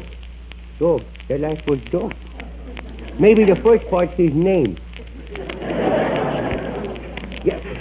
Oh, wonder where the doggy is. Maybe he's asleep. Oh, there he is. There he is. Oh, boy, what a big dog. Whoa, what a cold nose he's got, too. I wonder what would happen if I put my fingers between his jaws. I asked the little boy next door to do that once, and now he don't bite his fingernails anymore. I better stop thinking of such things, or I'll scare me little self, and I don't have Grandma here to bless me little heart. Uh-oh, he's waking up. He's waking up. Here. He's grinning at me. Oh, boy, I wish I was on juvenile jury, and then I would know what kind of dog he is. Here, now take it easy, dog. Don't bite me. Don't you bite me now. I ain't had me this temper shot, and you'll get sick now. Now, please, Mr. Dog, don't bite me. Get your nose away from mine. Grandma, dog, come and get me, Grandma. Grandma, you can bring your hair right too. Don't look at me like that, doggy. Grandma! Maybe I could run and meet him through the gate. Get away now, get away. I got myself out all right, but me little pants is Get away, get your big fangs out of me snuggies, will you? Stop pulling, stop.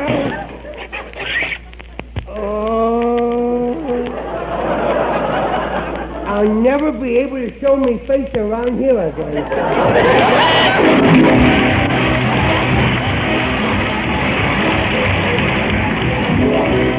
Remember, we'll all be back with you next Tuesday at this same time. Red Skelton, David Forrester and his orchestra, Anita Ellis, Verna Felton, Gigi Pearson, Pat McGee, and Wonderful Smith, and yours truly, Rod O'Connor. Until next Tuesday, then. This is Red Skelton saying goodbye now, and thanks for listening.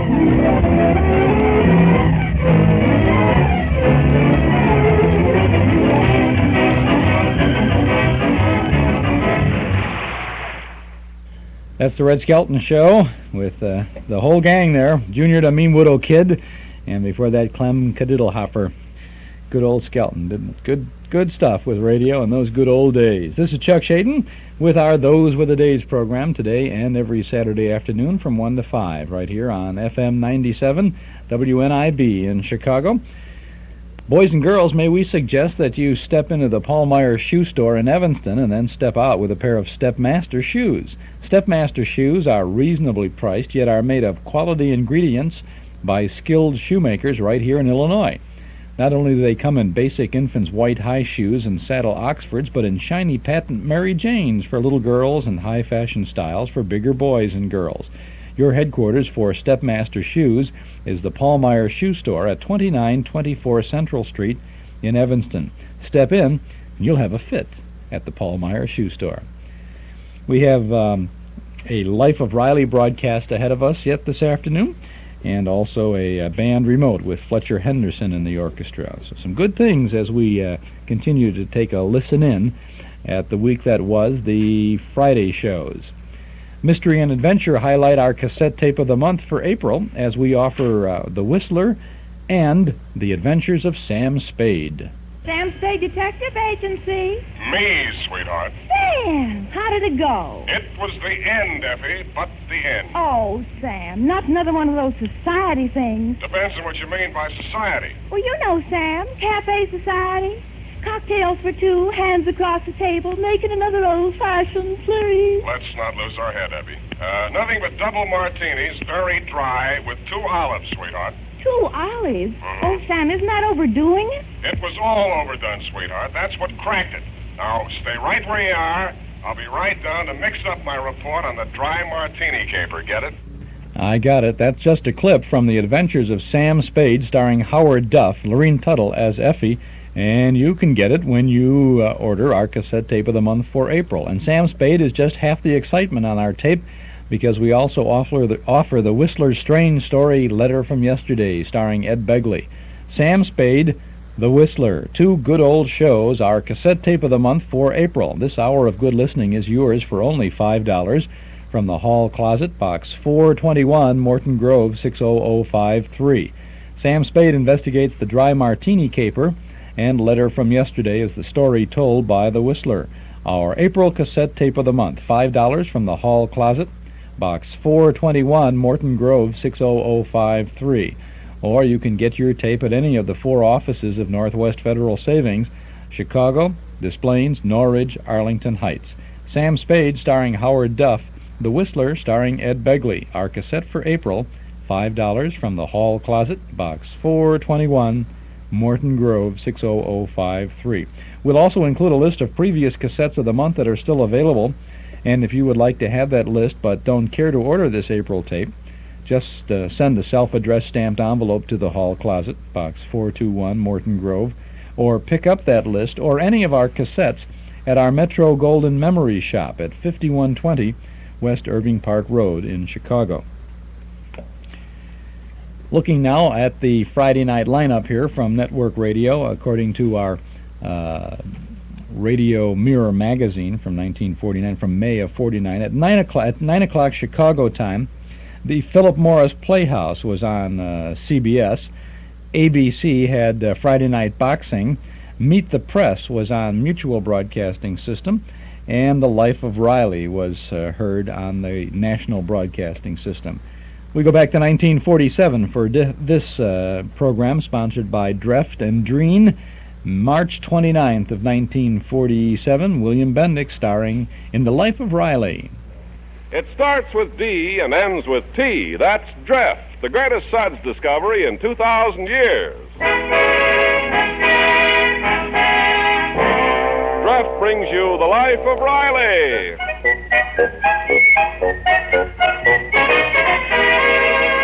Dreft, D-R-E-F-T. Dreft, Procter & Gamble's sudsing miracle for washing silks, woolens, nylons, dishes, presents The Life of Riley with William Bendix as Riley.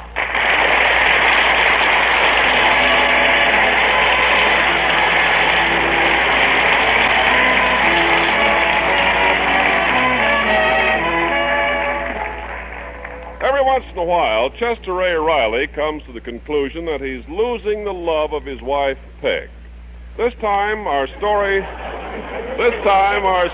starts with a chair, an old corduroy-covered Morris chair, which Riley's mother gave them 17 years ago for a wedding present. Every evening, Riley, with a sigh of satisfaction, would settle down in his old Morris chair.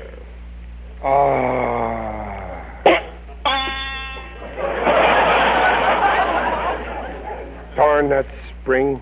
Poor Morris is getting old. And then a few days ago, Riley had a birthday, and his wife presented him with a brand new chair, a modern one, covered in leather and equipped with the latest style air cushion. This chair didn't go. Instead, whenever Riley sat down, it went... And whenever he stood up, it went...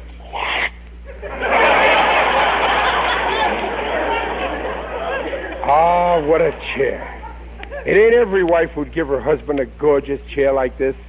That's because she's so crazy about me. Ah, she's a lucky woman. And the days passed, and Riley was a happy man, secure in the knowledge that his wife adored him. Until one night, Riley and his wife and their neighbor Jim Gillis were on their way home from the movies. Oh, my, I enjoyed that movie. Didn't you, Mr. Gillis? Oh, yeah, I'm a fiend for them pictures about the olden days. I get a kick out of seeing all them aristocrats. The dukes with their duchesses, and the barons with their baronesses, and the counts with their discounts. Well, I liked the movie, okay, but there was one part that wasn't true to life. What part? Well, you know, that big scene at the end where all them servants are standing around. All of a sudden, the Duke, right in front of the dame he loves, takes off his hat with the built-in broom and starts sweeping the floor. He wasn't sweeping, he was bowing. Oh. They were very polite in those days. Oh, yeah, the men spent half of their time bowing. Well, they never got me to do that. Not with all them knights standing around with those lances. Riley. Yes, me, all that bowing's a lot of bunk. A fella can be polite without rubbing his chin on the floor. Well, just the same, the average man could take a few lessons on how to treat a woman politely. You hear that, Riley? She means you. Me? You're crazy, Gillis. Peg, tell Gillis how polite I am. Go on, tell him. Oh, let's change the subject. No, hey, you see, Riley? Your wife don't want to embarrass you. She's a gentleman. Well, sure she's a gentleman, and she learned it from me. You sure got a nerve, Gillis, telling me I ain't polite. Oh, now well, calm down, dear. Yeah, why get excited, Riley? Supposing I did say you got bad manners. I'm sorry. Well, I don't want it to get around. Who's got bad manners? Why, you... Riley, look, there's our bus. Hey, we'll miss it. Come on, let's make a run for it. Hey, wait a minute, wait. Hold it. Hey, hold it, driver. Hold it. Hold the bus there.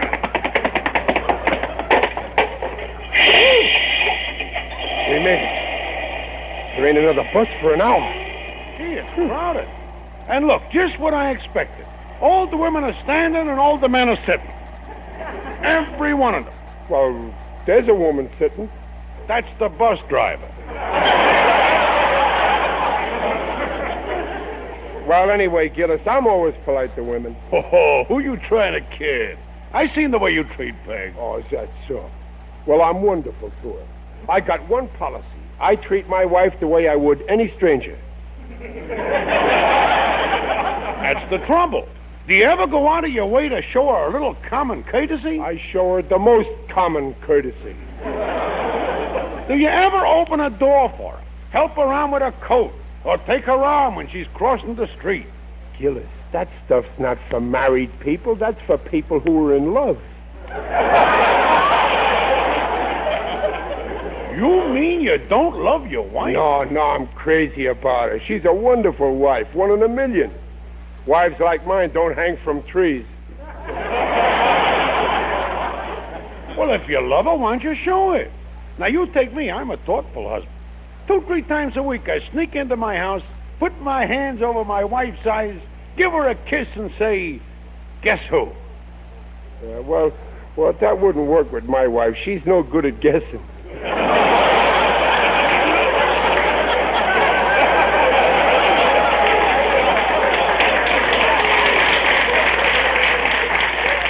All right, have it your way, but don't say I didn't warn you.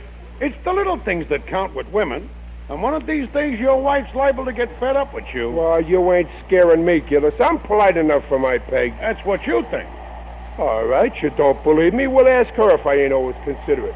Hey, Dumplin', Gillis here says that, Hey, Peg. Hey, where are you, Peg?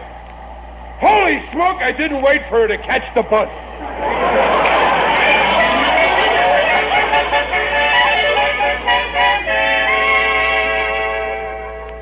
Here comes the bus, Gillis, at last. Peg must be on this one. Yeah, well, so long, pal. No, wait a minute, Gillis. Oh, no, not me.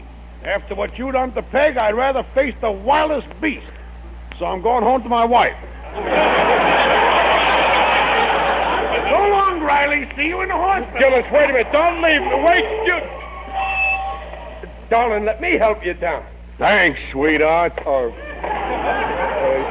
excuse me. I thought you... Oh, here you are, Dumplin'. Well, where did you disappear to? Where did I? Well, of all the... Wait, Dumplin', wait. You ought to be ashamed of yourself. Running off like that and leaving me a block behind. Some gentleman. But, Dumplin', it was a natural mistake. Natural? Apparently you never heard of the expression ladies first. But this was a bus, not a sinking ship.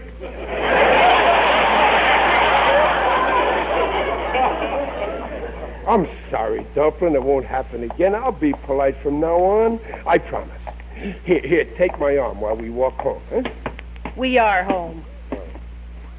Wait, let me open the door for you. I've got it open. Well, then let me carry you across the threshold, huh? So, slams the door right in my face.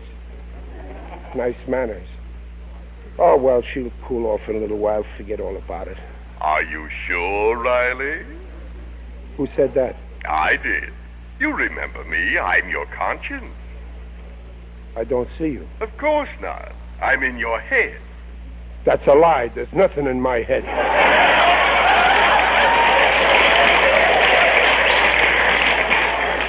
You can say that again. There's nothing in my head. Riley, Gillis was right. Keep on treating Peg the way you are, and you'll lose her. Oh, who are you kidding? I treat her nice. Oh, come. Be honest. What about the bus just now? Oh, you were there? Of course I was. Everywhere you go, I go. When you get on the bus, I get on the bus. Why don't you pay the fare once? We're talking about you. And Peg, that sweet woman, giving you the best years of her life. When have you ever shown her any courtesy? Well, lots of times. Name one. Well, I'm always thinking of her. Like when my son Junior was going to be born and it was time for Peg to go to the hospital. Who ran to the drugstore in a raging blizzard to phone for a taxi? Your mother. Well, who loaned her the nickel? Never mind that. I'm talking about common, ordinary, everyday courtesy. When there's only one meatball left on the platter, do you let her have it? Well... When there's only one chair, do you let her have it? Oh, that's where I got you. Just yesterday we were in a place and there was only one chair and I let her have it instead of me. That was at the dentist. Face the facts, Riley. Admit you've been thoughtless and inconsiderate to your wife. Well, okay, you win. I admit it. I'm a beast. Do you want to lose your wife's love? No, I can't live without her. She's the most wonderful... Then mend your ways. Start being polite. Polite? Well, okay, I will. How do I start? Well, it's the little things that women appreciate. Cultivate little gestures, like standing up when she enters the room, or when she leaves it. Did you ever do that? Well... No, my feet hurt. I got cheap arch supports. That's no excuse. No, you're right. I'm going right in and tell Peg how polite I'm going to be. No, don't tell her anything. Let your deeds speak for themselves. Yeah, that's a better idea. I'll cultivate myself and grow on her. Yeah. She'll notice the change in you, and she'll change too. She'll become more affectionate, more tender, loving. Oh, I can hardly wait. From now on, I'm going to be a perfect gentleman. I'll keep my coat on at the table. I'll stand up when she comes into the room or goes out. And when there's only one meatball left, we'll split it.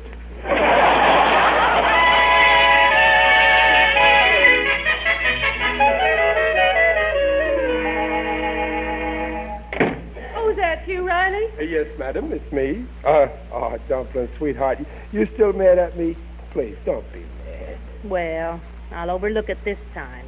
But next Oh, time... don't worry. There won't be no next time. From now on, I'm... But you'll see. All right. How about dinner? Oh, is grub ready? Pardon the crude expression. I meant to say, is grub being served? Not for a while yet. Sit down and relax, dear. Well, why don't you sit down? You sit down first. Riley, I haven't got time to play games. Well, I better go take a look at the roast. She's gone. Now it's okay to sit. Oh, I love this chair. Now I think I'll take a look at the paper and see what's happening in this busy old world. Where's Joe Palooka? Oh, here it is. Riley, dinner will be ready in just a moment. What's the matter? Why'd you jump up? Well, it's nothing. Well, would you like to sit in this chair you got me? Well, why? Isn't it comfortable? Oh, no, it's comfortable. I just thought... Well, that's your chair. I'll sit on the sofa. Okay, then I'll sit too. Oh, this is cozy. Mother, I tasted the... Oh, hello, Daddy. Good evening, daughter Beth. Well, for heaven's sake, Riley, why are you so fidgety? Can't you sit still for a minute without jumping up? Oh, I'm dead. I just got to sit down. Yeah, let's all sit down. Oh, Babs, did you turn the oven heat down to 300? Oh, I don't remember. I'll go and see. Oh, no. You sit there, dear. Yeah, sit there, Beth. I'll go see. Oh, no, Mother. You rest. Let me look.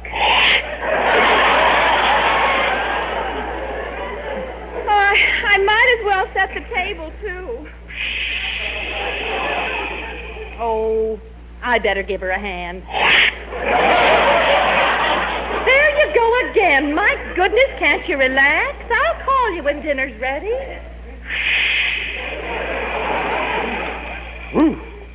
Thank heaven they're gone. I never figured if you want to be a gentleman, you got to wear out the seat of your pants.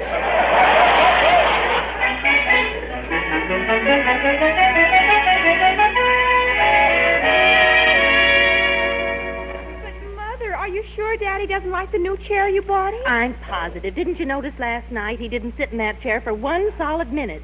Kept fidgeting all evening, getting up, then sitting down, then getting up again. Why, I didn't realize he found it so uncomfortable. But he would have told you.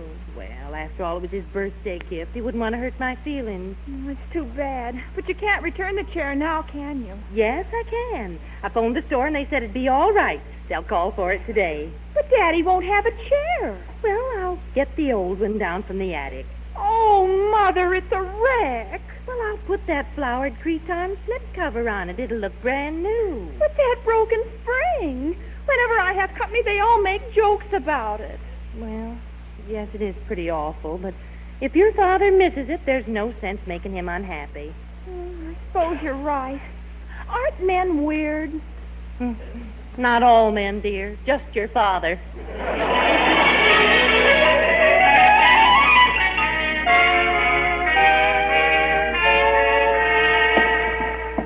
Easy now, Max. Watch that step. This chair sure is heavy. Hey, wait. What's the idea? Where you going with my new chair? Taking it back to the store. Out of the way, mister. But you can't do that. Sorry, mister. We got our orders. Never mind orders. You take orders from the boss of this house. The lady said to take it back. Well, go on. You got your orders. Okay, Joe. Let's go. I don't understand. She's sending it back. My birthday gift. Why? You know why, Riley. Oh. It's you, Conscience. Why don't you leave me alone? I'll never leave you alone. I'll always be right here inside your head. All right, stay there. But you'll be sorry.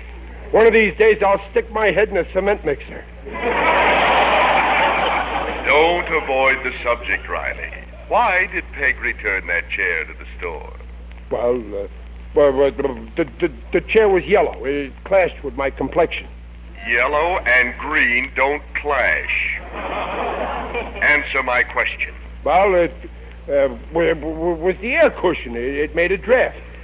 She was afraid I'd get pneumonia. You don't sit on your chest. Answer my question. She don't love me anymore? Oh, you do know why, don't you?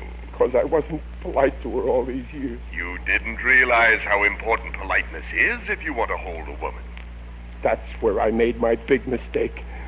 I always thought being good-looking was enough.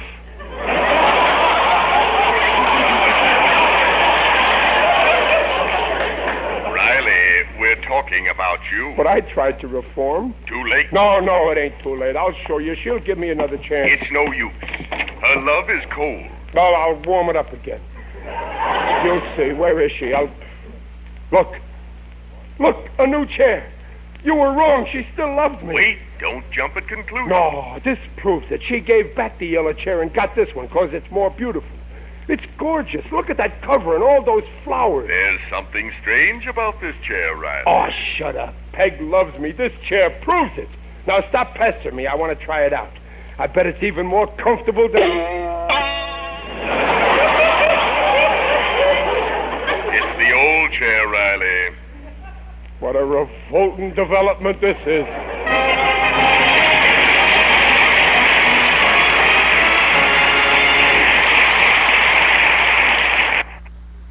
That's the first half of The Life of Riley from March 29th of 1947. This is Chuck Shaden here in the hall closet with our Those Were the Days program on WNIB Chicago, FM 97. We'll get back to Riley in just a moment. Our Metro Golden Memory Shop at 5120 West Irving Park Road is now open, and when you pay us a visit, you'll find some memory-jogging things to take you back for a nostalgic trip to the good old days of not so long ago. You'll find good new stuff and good old stuff. Tapes, records, books, magazines, cards, gifts, games, and novelties. You'll have a good time remembering Riverview, Saturday afternoon at the movies, Rainy Days and Monopoly, the big band era, the golden age of radio. Metro Golden Memories at 5120 West Irving Park Road, just east of Laramie. Come in and browse for a while. Our MGM shop is open Tuesday and Wednesday from 11 a.m. to 6 p.m., Thursday, Friday, and Saturday till 8, and from 1 to 5 every Sunday afternoon. Metro Golden Memories, a nice place to visit. 5120 West Irving Park Road, that's 2.5 blocks west of Northwest Federal, just across the street from Nelson Hirschberg Ford. Metro Golden Memories, the MGM shop.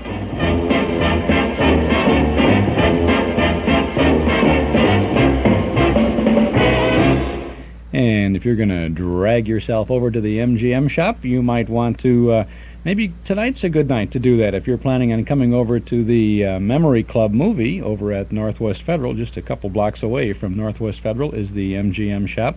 Our movie tonight is Boy Meets Girl from 1936. The stars are Pat O'Brien and James Cagney and Marie Wilson, probably the biggest hit in the early career of Marie Wilson for her. Boy Meets Girl, 1938. It's a spoof of the Hollywood movie business, and Hollywood could do it very well. So why don't you come on over tonight? Doors to the Memory Club in the community room at Northwest Federal, open at 7:30. The film begins at 8 o'clock. Dues are $1 a meeting, payable at the door. 4901 West Irving Park Road in Chicago. Plenty of free parking in the large lot at the rear of the Northwest Federal Savings Office. That's on Dakin Street. CTA Transportation takes you right to the door. The Memory Club movie for tonight from 1938, Boy Meets Girl, starring Pat O'Brien, James Cagney, Marie Wilson, Ralph Bellamy, Frank McHugh, Dick Ferran, and Ronald Reagan is in that too. Now let's get back to The Life of Riley. Mrs. Riley's humming it. Babs is singing it. Women from coast to coast are repeating it. Yes, I mean our new draft march. Ready? Draft. your dishes and oh, how they shine. Shine without wiping in half of the time and look bright. Right. So don't you get left, get dreft. Sure, join the march to dreft. Procter & Gamble's amazing suds discovery that gets dishes so clean they shine even without wiping. It makes glasses sparkle, polished or not. Before the war, millions of women tested this wonderful new kind of suds. They agreed Dreft's the greatest suds discovery in 2,000 years. Just imagine, Dreft is the first suds in history to wash dishes without leaving cloudy streaks that have to be polished off. That's where Dreft is different from soap. Dreft's rich suds rinse clear, so dishes and glasses sparkle, towel or no towel. Another thing, no soap in the world gets rid of grease the way Dreft does. And yet, Dreft's kind of hands.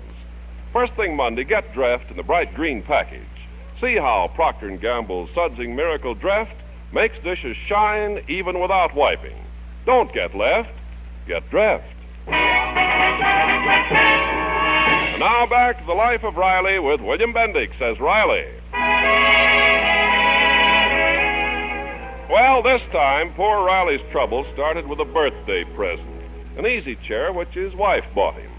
Having resolved to be more polite and gentlemanly in the future, Riley kept jumping up every time his wife or daughter entered or left the room. This convinced Mrs. Riley that the new chair wasn't comfortable, so she returned it and replaced it with his old broken Morris chair.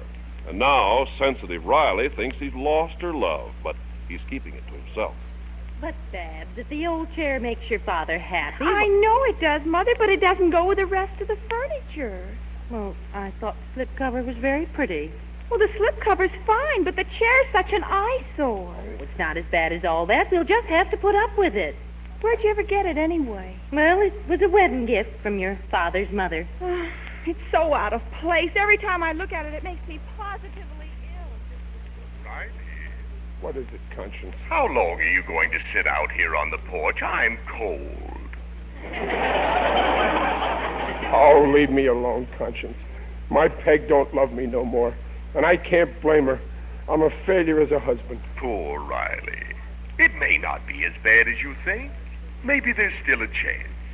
Peg's in the kitchen. Ask her to forgive you. She's done it before. That's right. She's the forgiving kind. I remember on our wedding day when I missed the train and she had to go on our honeymoon without me. She didn't seem to mind at all. Then go on. Go to her at once. Yeah, I'll go. Well, open the door and go in. Yeah, okay. No, wait. Listen. They're talking. Well, that's beside the point, Babs. Think of your father. They're talking about you, Riley. Yeah. After all, Babs, I can't stand the ugly old thing either. But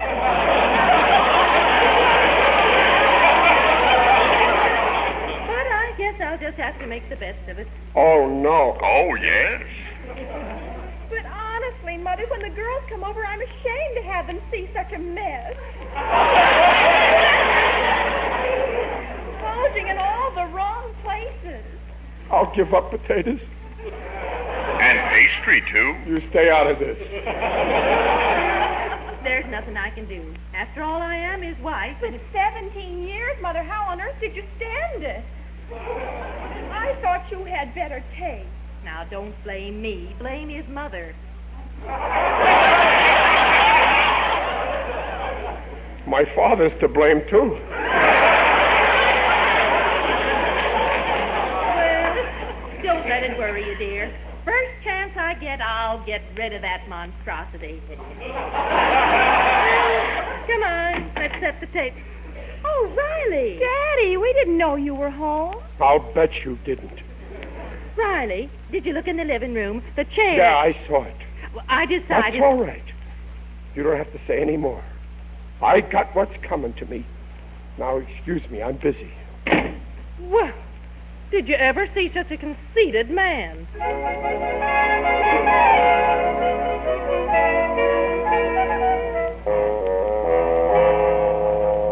Oh, I never thought a thing like this would happen. My own wife and my own daughter.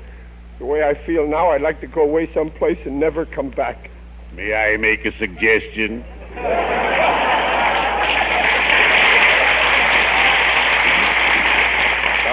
Who's that? It is I, Digby Odell. the friendly undertaker. Oh, I didn't see you, Digger. Greetings, Riley. You're looking fine. Very natural. What are you doing around here, Digger? Just passing by. I've just attended a most impressive ceremony. We unveiled the tombstone of a colleague of mine. The epitaph inscribed on it touched me deeply. Well, what did the epitaph say?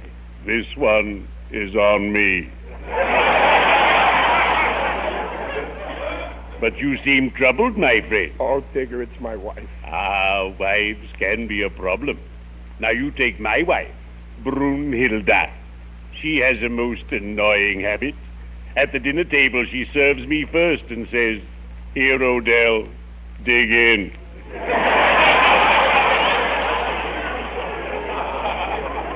But in spite of that, I adore my wife. She's so gay. Well, I love mine too, but the trouble is she don't love me. You see, I was never polite to her. Oh, politeness is most important, especially in our profession. For instance, whenever I've completed a business transaction, I shake hands, and with a cheerful smile I say, "Thank you. Call again." I tried making it up to my wife by being extra polite, but I guess it's hopeless. Never say that. In our profession, we have a theory.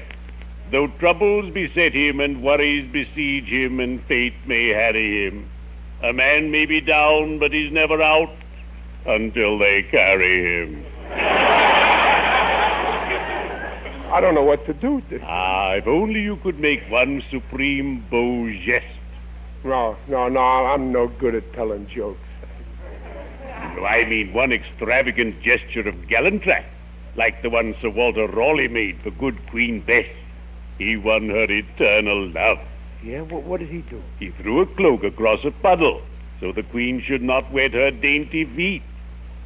That did it. It did? Well, if he can do it, so can I. Oh, Riley, you're not serious. Yes, I am. I'll try anything to win back Peg, and I'll do it, too. All I need is a puddle. Well, I hope you know what you're doing. Go find a puddle. But remember, if you get in too deep, even I won't be able to pull you out. Well, cheerio. I'd better be shoveling off.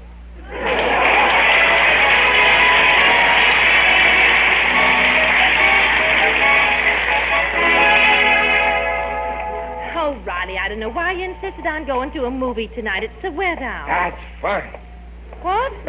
Don't worry, it stopped raining. But it's liable to start again any minute. Let's go back home. No. Oh, all right then. Come on, let's cross here. No, not there. You want to get killed? That's a pedestrian lane. Let's cross here. Well, all right, come on. Wait, there's a puddle. Well, that's all right. I'll step over it. No, not my little wife. Here, allow me. Riley, what are you doing? Well, I'm going to put this coat across it so my darling Queen shouldn't get her tootsies wet. Stop it! You must be out of your mind. There you are. Step on it, Queenie. And remember, it's through the courtesy of Sir Chester Riley. You! Oh! I could actually hit you. But, darling, How could you be so... Look what you've done. Well, sweetheart, I was only being polite, like Sir Walter Riley. He put a coat over the puddle, and the Queen loved him for it. I only did what he did. Yes, but you used my coat. But...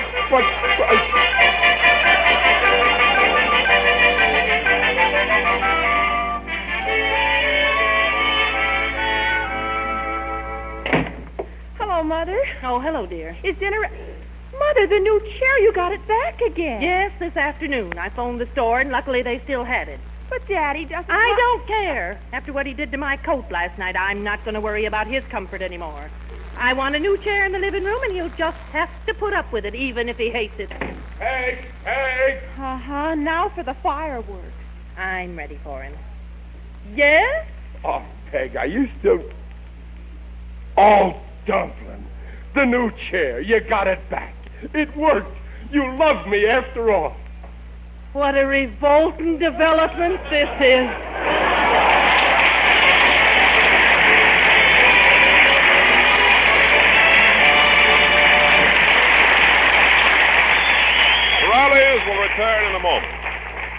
now, a word to you ladies who like pretty lingerie, silk stockings, fluffy woolens. Draft Suds offers you brighter, fresher, safer cleaning for those nice washables than any suds before in history. Yes, draft your stockings after every wearing, and they'll look lovelier and wear longer. In fact, Draft keeps stockings looking sheer as new. Draft your undies, too. Draft's gentle suds keep lingerie colors bright and sparkling, washing after washing. And your nice new woolens, sweaters, and baby things. With Draft, they'll look softer and fluffier than ever before. You see, Draft is different from soap. All soaps leave a dulling soap deposit in fabrics, no matter how thoroughly you rinse them. But Draft's amazing suds rinse clear, leave pretty washables looking their loveliest. See for yourself. Get that bright green package of Draft. Sure, don't get left. Get Draft.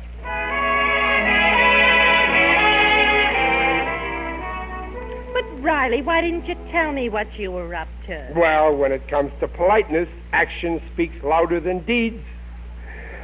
And now, wilt thou honor me with a kiss, beloved?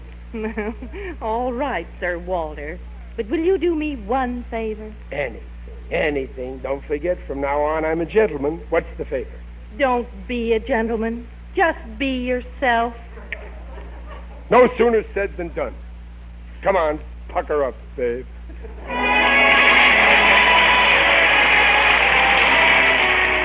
Procter & Gamble, makers of Draft, the sudsing miracle for silks, nylons, woolens, dishes, invites you to meet our guests next week to hear The Life of Riley with William Bendix as Riley. William Bendix will soon be seen in the Paramount picture Blaze of Noon. The Life of Riley is produced by Irving Brecker and is directed by Don Bernard, music by Lou Kozloff. The script by Reuben Ship, Alan Lipscott, and Jack Brecker. Tonight's cast included Paula Winslow, John Brown, Barbara Eiler, and Frank Nelson. This is Ken Carpenter inviting you to listen again next week to The Life of Riley, and reminding you for faster, brighter, safer cleaning than any suds before in history, use Draft. Don't get left, get Draft.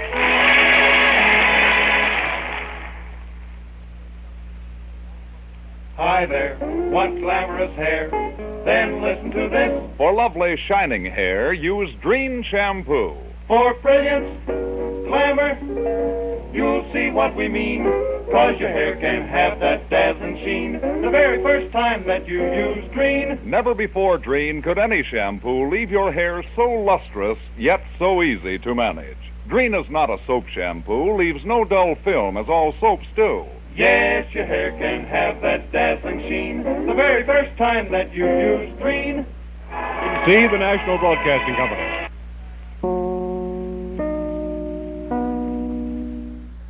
Did you catch that?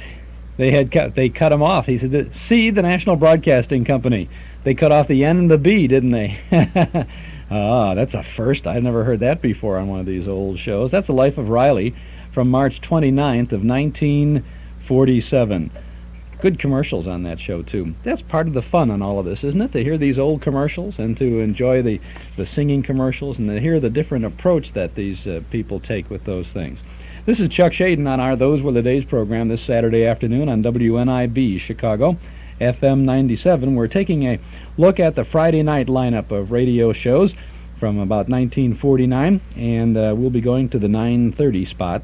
We're going to have a dance band remote, and we're going to talk just a little bit about band remotes and their rise and decline in just a moment or so here on our Those Were the Days program. Then that's a FLETCHER Henderson remote from the Casa Manana in Culver City, California.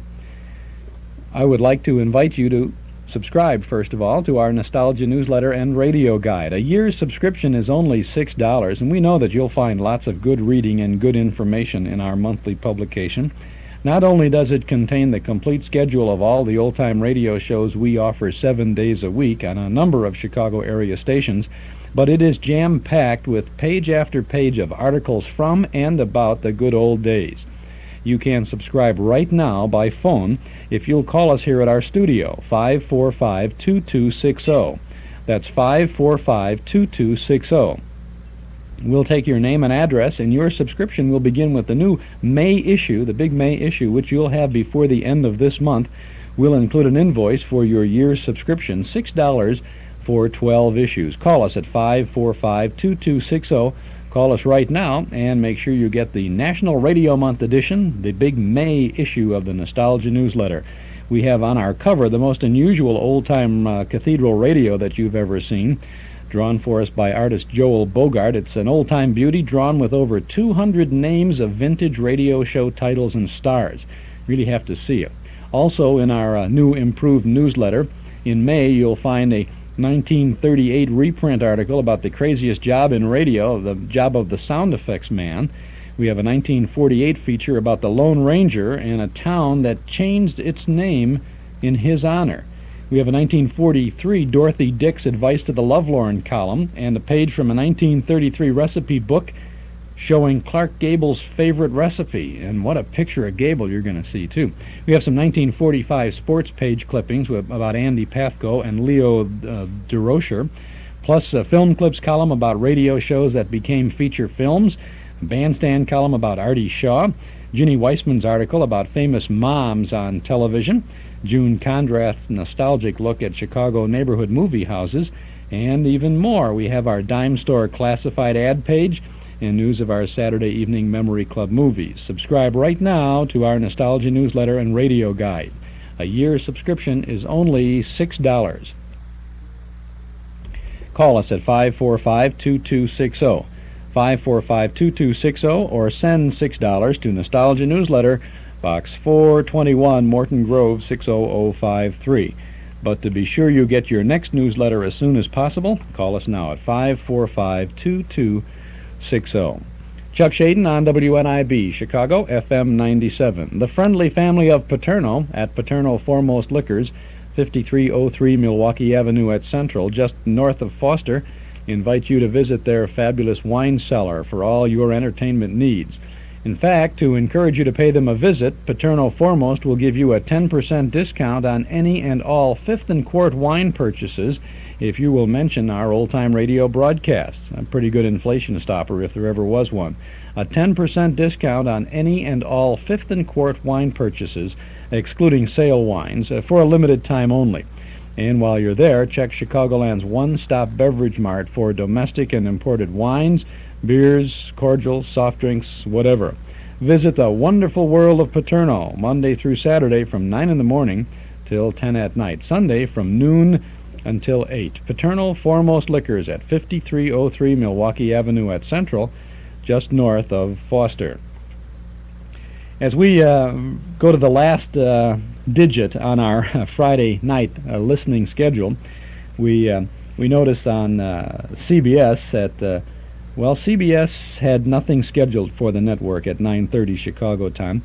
The boxing bouts were still on. The matches were on ABC. There was a sports broadcast on NBC, and there was a dance orchestra scheduled for the Mutual Broadcasting System. Even in 1949, the Mutual had a remote broadcast every night of the week. We selected this Friday night look to listen in to a big band remote broadcast. The band remote was a staple of old-time radio. Here's that band again.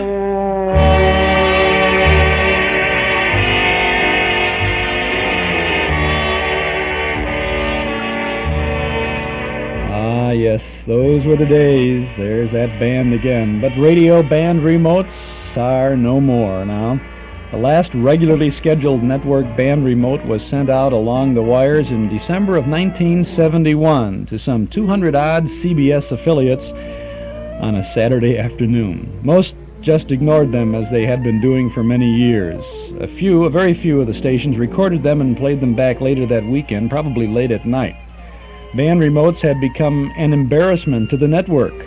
No one knew which stations carried them, if any, and no one could say what kind of today's format radio they lent themselves to. It was a kind of radio anachronism, existing only because the network bureaucracy couldn't easily stop them. They lived a lot longer than they should have, some people say. When network dramatic programs ended about 1962, perhaps band remotes too should have become a pleasant memory, but they didn't. Every weekend, CBS sent out at least 4 different remotes, originating in New York and Las Vegas and New Orleans at the end. Then Russ Morgan died, and the remotes from Las Vegas stopped. Leon Kellner and his orchestra found themselves out of the job when the Blue Room of the Hotel Roosevelt became a discotheque, and the remotes from New Orleans stopped. The New York shows started to sound strange. Rock bands found themselves inadequately recorded and sent out on the network. One-man shows were edited together and made a band remote, and then finally the network put an end to the whole thing. NBC had been reduced to one series of band remotes a year. On New Year's Eve, a continuing string of remotes from across the country led a series of Happy New Years as midnight swept across the different time zones. New York, Chicago, Las Vegas, Hollywood. Benny Goodman, Jonah Jones, Lawrence Welk, Pete Fountain, Harry James, and many others were heard on that one magic night of the year. And in December of 1971, as the old year ended, probably the last of radio's New Year's flings was sent to the NBC affiliates. It ran only 2 hours instead of all night long, and you couldn't hear it in New York and many of the other major cities. No one cared, and so an era ended. When it began, things were a lot different. Band remotes are almost as old as commercial radio. No one knows exactly who did the first one. Vincent Lopez is generally credited with giving the first radio concert by a name band, but since the orchestra was brought to the studio, such as it was, it doesn't really qualify as a remote. By definition, a radio band remote was considered a musical program usually lasting from 15 to 30 minutes, broadcast over a station or a network, and almost always sustaining, meaning no commercial announcements on it. By tradition, public service announcements for savings bonds were broadcast. The radio stations saw band remotes as an inexpensive way to fill in late-night programming because the musicians were not paid for performing. The band saw it as an inexpensive way to achieve a vast amount of publicity and expose their latest arrangements and recordings. The listener heard it as a free and comfortable way of hearing some of the finest popular music America has yet produced.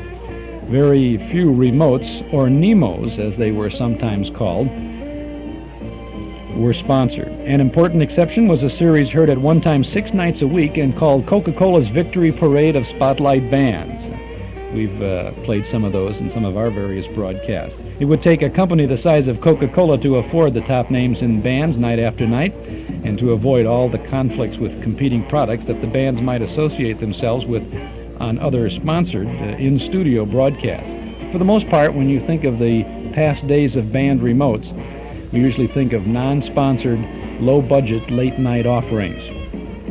A look through a typical page of radio program listings in the 1930s or 40s would show a heartbreaking lineup of band after band, station after station, hour after hour of great music. But in the 1950s, with the coming of the popular disc jockey and the financial realities of the TV era, there was less and less of the band remote. Back in what we've come to call the golden age of radio, the major networks and many of the large stations had what was called a field department. The field engineers are now as extinct as radio sound effects departments. These technicians would have regular assignments week after week in hotels, ballrooms, and nightclubs to present the same bands that their listeners came to know and to love. It wasn't easy to do a band remote. 3 people at least were needed: the engineer, the announcer, and the technician in master control who saw to it that the show went from the bandstand to the network or the transmitter as it was supposed to. There was a lot more work involved in putting these shows on the air than would first meet the ear. The engineer had to first lug an unbelievable amount of microphones, amplifiers, mixers, headphones, and cables to the bandstand. Sometimes, if he didn't want to repeat that same moving job week after week, he made arrangements with the head waiter or an electrician to store some of the heavier equipment for next week's show. But no matter who got paid off, there still was a lot of heavy carrying to be done. Freezing in unheated dressing rooms and back bandstand cubby holes in the winter and stifling in cramped, sweaty nightclubs in summer wasn't all glamour. Announcers signed to band remotes invariably fell into several distinct types. The eager beaver was just starting out and was very much taken with the fact that he would be the voice of a famous band for that evening. The enthusiasm was sometimes sickening. Special effects were asked for that the engineer knew wouldn't work and would be unnecessary, but you just couldn't talk to this guy. Then there was the old-timer, the guy who'd been doing these shows several times a week for the last couple of years and was good and sick and tired of the whole deal. He couldn't care less, and his voice let you know it. Announcing can be a very frustrating, non-creative, and unsatisfactory profession, and a dangerous occupational hazard was alcoholism. Given close proximity to a bar in a crowded nightclub or ballroom put more than one announcer on the air in a much happier frame of mind than he normally would have been. But the real hero of the show was the engineer. He could make or break a band remote. The most important part of his job, and one that became more and more difficult as band remotes became fewer, was to be familiar with the band he was to broadcast and their arrangements. A remote of this kind is like a recording session done with every kind of disadvantage possible going against it. Recording sessions have soundproof studios. Remotes had a noisy night spot. Recording sessions have plenty of rehearsal time. Remotes had little or none. Recordings use all the microphones needed in a large console mixing board with large speakers to attain the proper balance. Remotes had from 3 to 5 mics, depending on the size of the group, a small portable mixing amplifier, and headphones that had the frequency response of a tin can. They were even called tin cans or cans. Add to that the noise and distraction of your typical dancer, and the drunk with his request for Melancholy Baby, and you can see some of the hazards facing a typical band remote. Yet more times than not, the live band on a remote sounded pretty much like it did on its records. It was the engineer's job to deliver this sound, and it was his failure if it didn't come across. It's quite a responsibility to see that the band leader and announcer had the same list of songs. Many times they didn't, and nothing gives an announcer nightmares like announcing "Begin the Begin" and hearing the Beer Barrel Polka start up. How many times did the novice vocalist begin a chorus and slowly walk away from the mic as the engineer waved frantically and pulled his hair? Well, we'll never know. How many times did the engineer balance the band only to have someone stand up for a kazoo solo 12 feet from a mic, leaving the radio listener with only room noise and tinkling dishes? I think nightclubs instructed waiters to clatter dishes during a remote as much as possible so that the radio listener would think the place was busy. That could have happened. The band leaders themselves presented special hazards. The old pros would give the engineer a list of the songs along with warnings of who would be taking solos and where. Others would have the poor guy guessing and give him the silent treatment. Even worse, when the leader would himself play an instrument, you could be sure that he would want a mic all to himself, even if he never played a note during the show. Many would simply wave a baton and smile into their mic. One leader in New York, on the air every week for years, would pick up the tab for whatever the engineer ordered for dinner, but anything from the bar was out of his own pocket. Others thought a bottle or a 5-spot would ensure a good mix for the evening. And sometimes it did. The remotes originated mainly from restaurants, nightclubs, and ballrooms. Most of the magic names of band remotes are now only memories. The Savoy, Frank Daly's Meadowbrook, Glen Island Casino, the Avalon Ballroom, and all the jazz joints on 52nd Street in New York. Most are gone now, along with the bands that played them. Some, like Roseland Dance City in New York, still remain, and it wasn't only New York and the other big towns that originated band remotes. Many a country hamlet was put on the map only because Goodman or Dorsey would originate a few shows from the local high school or the Elks Club. Those were the days of the big bands. It's a Friday night now. We're going to be tuning in to the Mutual Broadcasting System's Big Band. One Night Stand presents Fletcher Henderson's Band.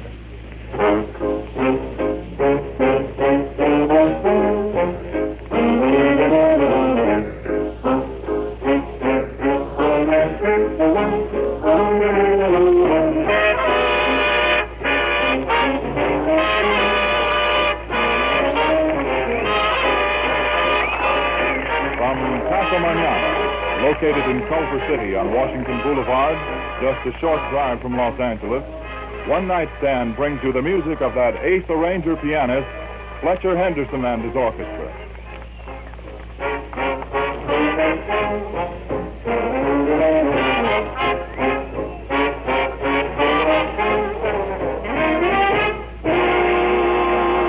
Yes, music by Fletcher Henderson from the Casa Manana. And to get things underway this evening, here's one of those fine arrangements of Backbeat Boogie.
Music by Fletcher, Henderson's Orchestra from the Casa Manana. And to get ourselves off to a good start, that was Backbeat Boogie.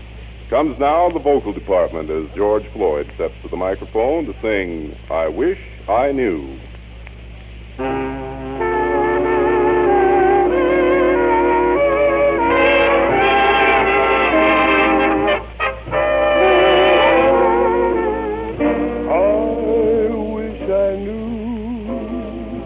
Someone like you could love me.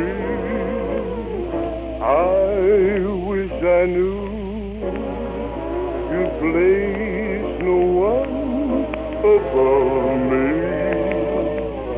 Did I mistake you for a real romance? I wish I knew. But only you can answer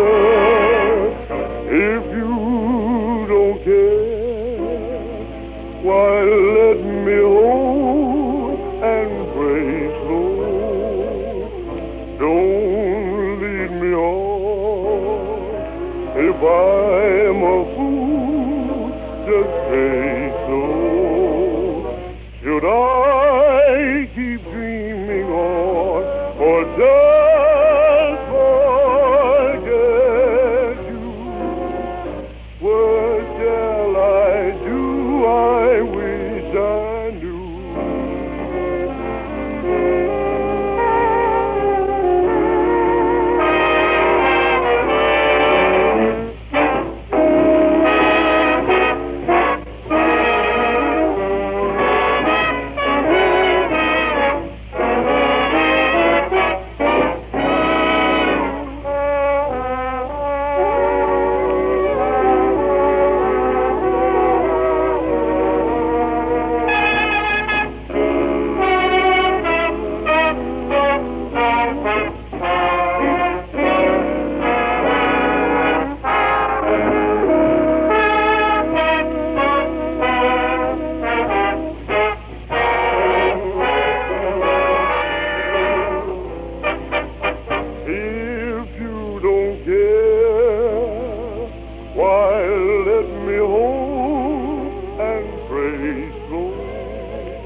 Thanks, George Floyd, for that fine vocal on I Wish I Knew. All right, George, did a nice job. George Floyd there with Fletcher Henderson and the orchestra from the Casa Manana in Culver City, California. Mutual Broadcasting Remote. We have some conflicting information on this. One of our sources says it's 1949. Carl Pearson, our big band expert, says must be about 1945. We knew something about the music on here, and I'm inclined to think that Carl knows what he's talking about. So it's in the 1940s at any rate. 45 is as good a guess as any. But you listen to the music on this later on, you'll figure that some of these tunes that they're doing were very big at that time. So that is about what it would be. This is Chuck Shaden here on our Those Were the Days program from WNIB Chicago, FM 97. Do you remember Henry Ford's Model T, and do you remember cranking up the motor to start the car? Remember the Model A with the self-starter, and do you recall World War II gas rationing and the little A and B stickers you had to display on your windshield? Great memories, huh? Well, Ralph Hirschberg of Nelson Hirschberg Ford has fond memories, too. Memories that roll back some 45 years to 1931 when he and Norm Nelson first started selling Fords on Irving Park Road. Today, Ralph and Jurgen and all the folks at Nelson Hirschberg Ford remember one other thing, that during all these years, the Ford owner who comes again to get his new Ford from Nelson Hirschberg is the Ford owner who's been treated with old-fashioned respect and courtesy, not only when he buys that new Ford, but while he owns it, too. Thousands of Ford owners come back again and again to do business with Nelson Hirschberg, one of Chicagoland's oldest, most respected Ford dealers. Find out for yourself. Get your new Ford from an old-fashioned dealer. Visit Nelson Hirschberg Ford, 5133 Irving Park Road, 5 blocks west of Cicero at Laramie, just across from the MGM shop. Now, before we get back to this Fletcher Henderson remote, I want to acknowledge the radio band remote LP, the material that we presented just at the beginning of this Fletcher Henderson thing. The little recap of the big bands is all from that album. Very good album, and nicely done liner notes for that. Now let's get back to Fletcher Henderson. Comes now something again on the instrumental side. It's one of those old favorites that's done up all brand new by Fletcher Henderson and his orchestra, Moonlight on the Ganges.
Moonlight on the Ganges, played by Fletcher Henderson and his orchestra. Here's one that goes back even farther than that.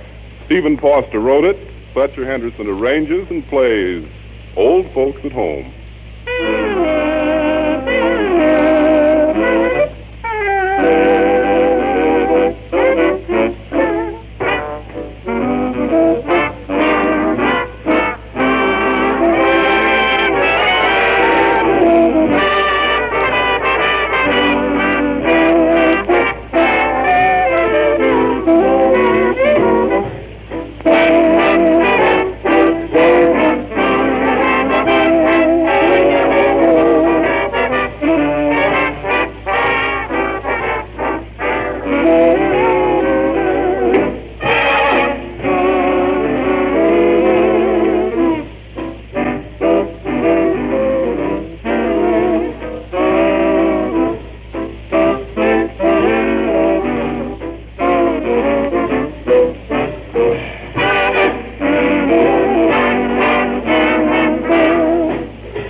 to send her my way.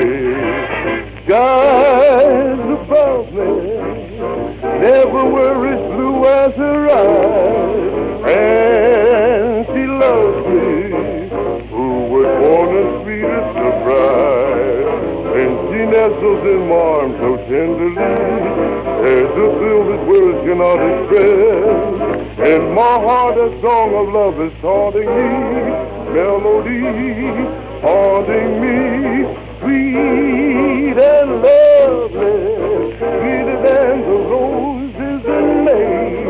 And she loves me, there is nothing more I can say.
And that's another segment of the Fletcher Henderson Band remote from the Casa Manana in Culver City, California. You know, it's really interesting and a lot of fun to dig into all of this stuff. We got a call from another big fan and authority on the big bands, John McDonough, and he said, according to the Fletcher Henderson discography, this broadcast was from September 1st of 1945, and it was an Armed Forces Radio rebroadcast One Night Stand program number 708.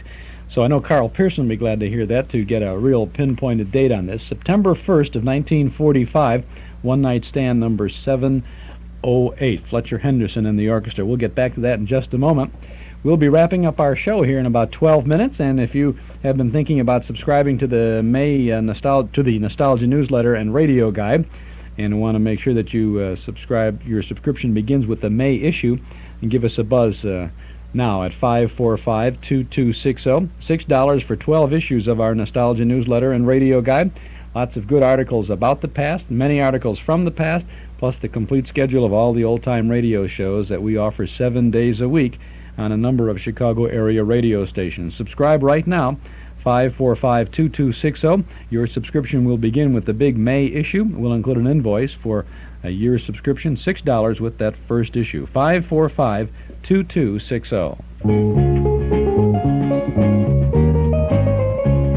Here's something you'll really want to vote for. It's Northwest Federal Savings Bandwagon of Gifts, and you can choose the gift candidate that's just right for you. The platform includes such name brand gifts as Color Light Cookware by Club, Cordless Grass Shears by Black & Decker, a Water Pick Shower Massage, a Texas Instrument Calculator, and more. Crockpots, austerizers, vacuums, watches, gifts for everyone in the family. From Northwest Federal, free or at greatly reduced prices when you save $250 or more, and receive the highest interest rate allowed by law at Northwest Federal. At any of 4 convenient locations: on Irving Park, 2 blocks west of Cicero, in the Harlem Irving Shopping Center, on Dempster in Des Plaines, and at Gulf and Algonquin in Arlington Heights. Where a vote for Northwest Federal is a vote for good savings. And remember, Northwest Federal Savings is open 63 hours a week. It's Northwest Federal Savings Time, 63 hours a week. And now we continue our dancing party from the Casa Manana in Culver City, California. Now, to continue our dancing party, here is Fletcher Henderson's arrangement of Cole Porter's Begin the Beguines.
Begin to Begin, played by Fletcher Henderson and his orchestra from the Casa Manana.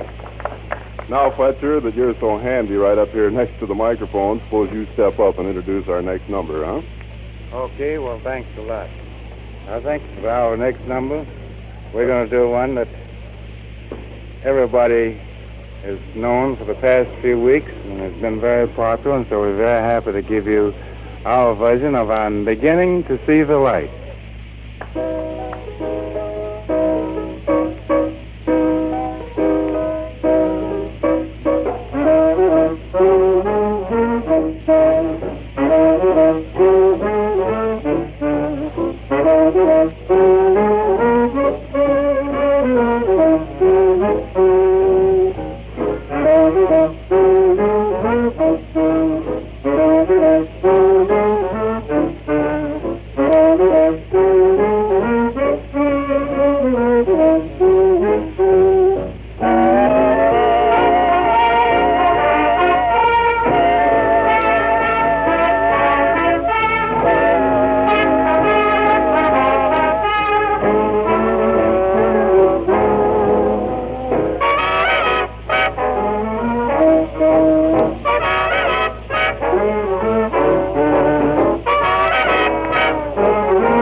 That's all for now. One Night Stand has brought you a half hour of music by that ace arranger pianist, Fletcher Henderson and his orchestra, coming to you from famed Casa Manana, located in Culver City on Washington Boulevard, just a short drive from Los Angeles, California. This is the Armed Forces Radio Service. And that's the One Night Stand. That's Fletcher Henderson and his orchestra. The date on that show, correct date, is September 1st of 1945. Wrapping up an evening of Friday night shows from the week that was, the good old days of radio. Well, that's it for today. The old clock up on the studio wall says it's time to go for now. We'll be back again next Saturday afternoon from 1 to 5 right here on WNIB as we complete our look at the week that was with the Saturday shows, Gene Autry's Melody Ranch, The Adventures of Philip Marlowe, Your Hit Parade, The Judy Canova Show, and the Chicago Theater of the Air and their 1949 production of HMS Pinafore. Our thanks to Mark Nelson, Dennis Bubas, Mort Paradise, and Joel Bogart for their help behind the scenes, to our sponsors for making this weekly get-together possible, and to you out there in Radioland for making it worthwhile. This is Chuck Shaden speaking. Have a great weekend. We'll see you tonight in the Memory Club in our movie from 1938, Boy Meets Girl, with Pat O'Brien and James Cagney. Thanks for listening. Chuck Shaden's Those Were the Days is a Hall Closet production. Today's program was brought to you with fond memories by Northwest Federal Savings and Loan Association of Chicago, Des Plaines, Norridge, and Arlington Heights, and by Nelson Hirschberg Ford, 5133 West Irving Park Road at Laramie. Costumes, scenery, and special effects for this program were provided by Your Imagination. This is Mark Nelson speaking.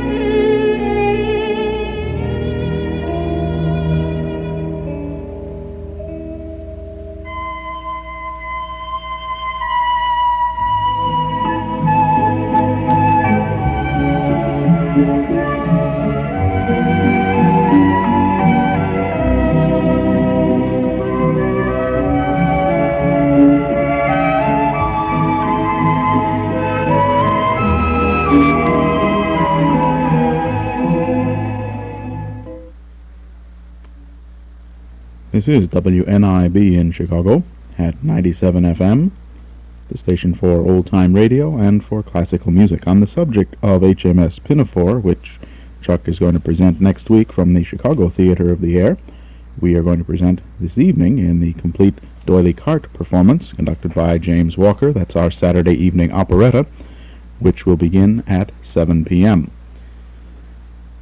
And this is Bruce Duffy welcoming you now to Zephyr, a 2-hour program of short, familiar classical music, which we present every evening of the week at this time. We're going to begin tonight in just a moment with music of Hummel. We're going to hear the Trumpet Concerto in E-flat.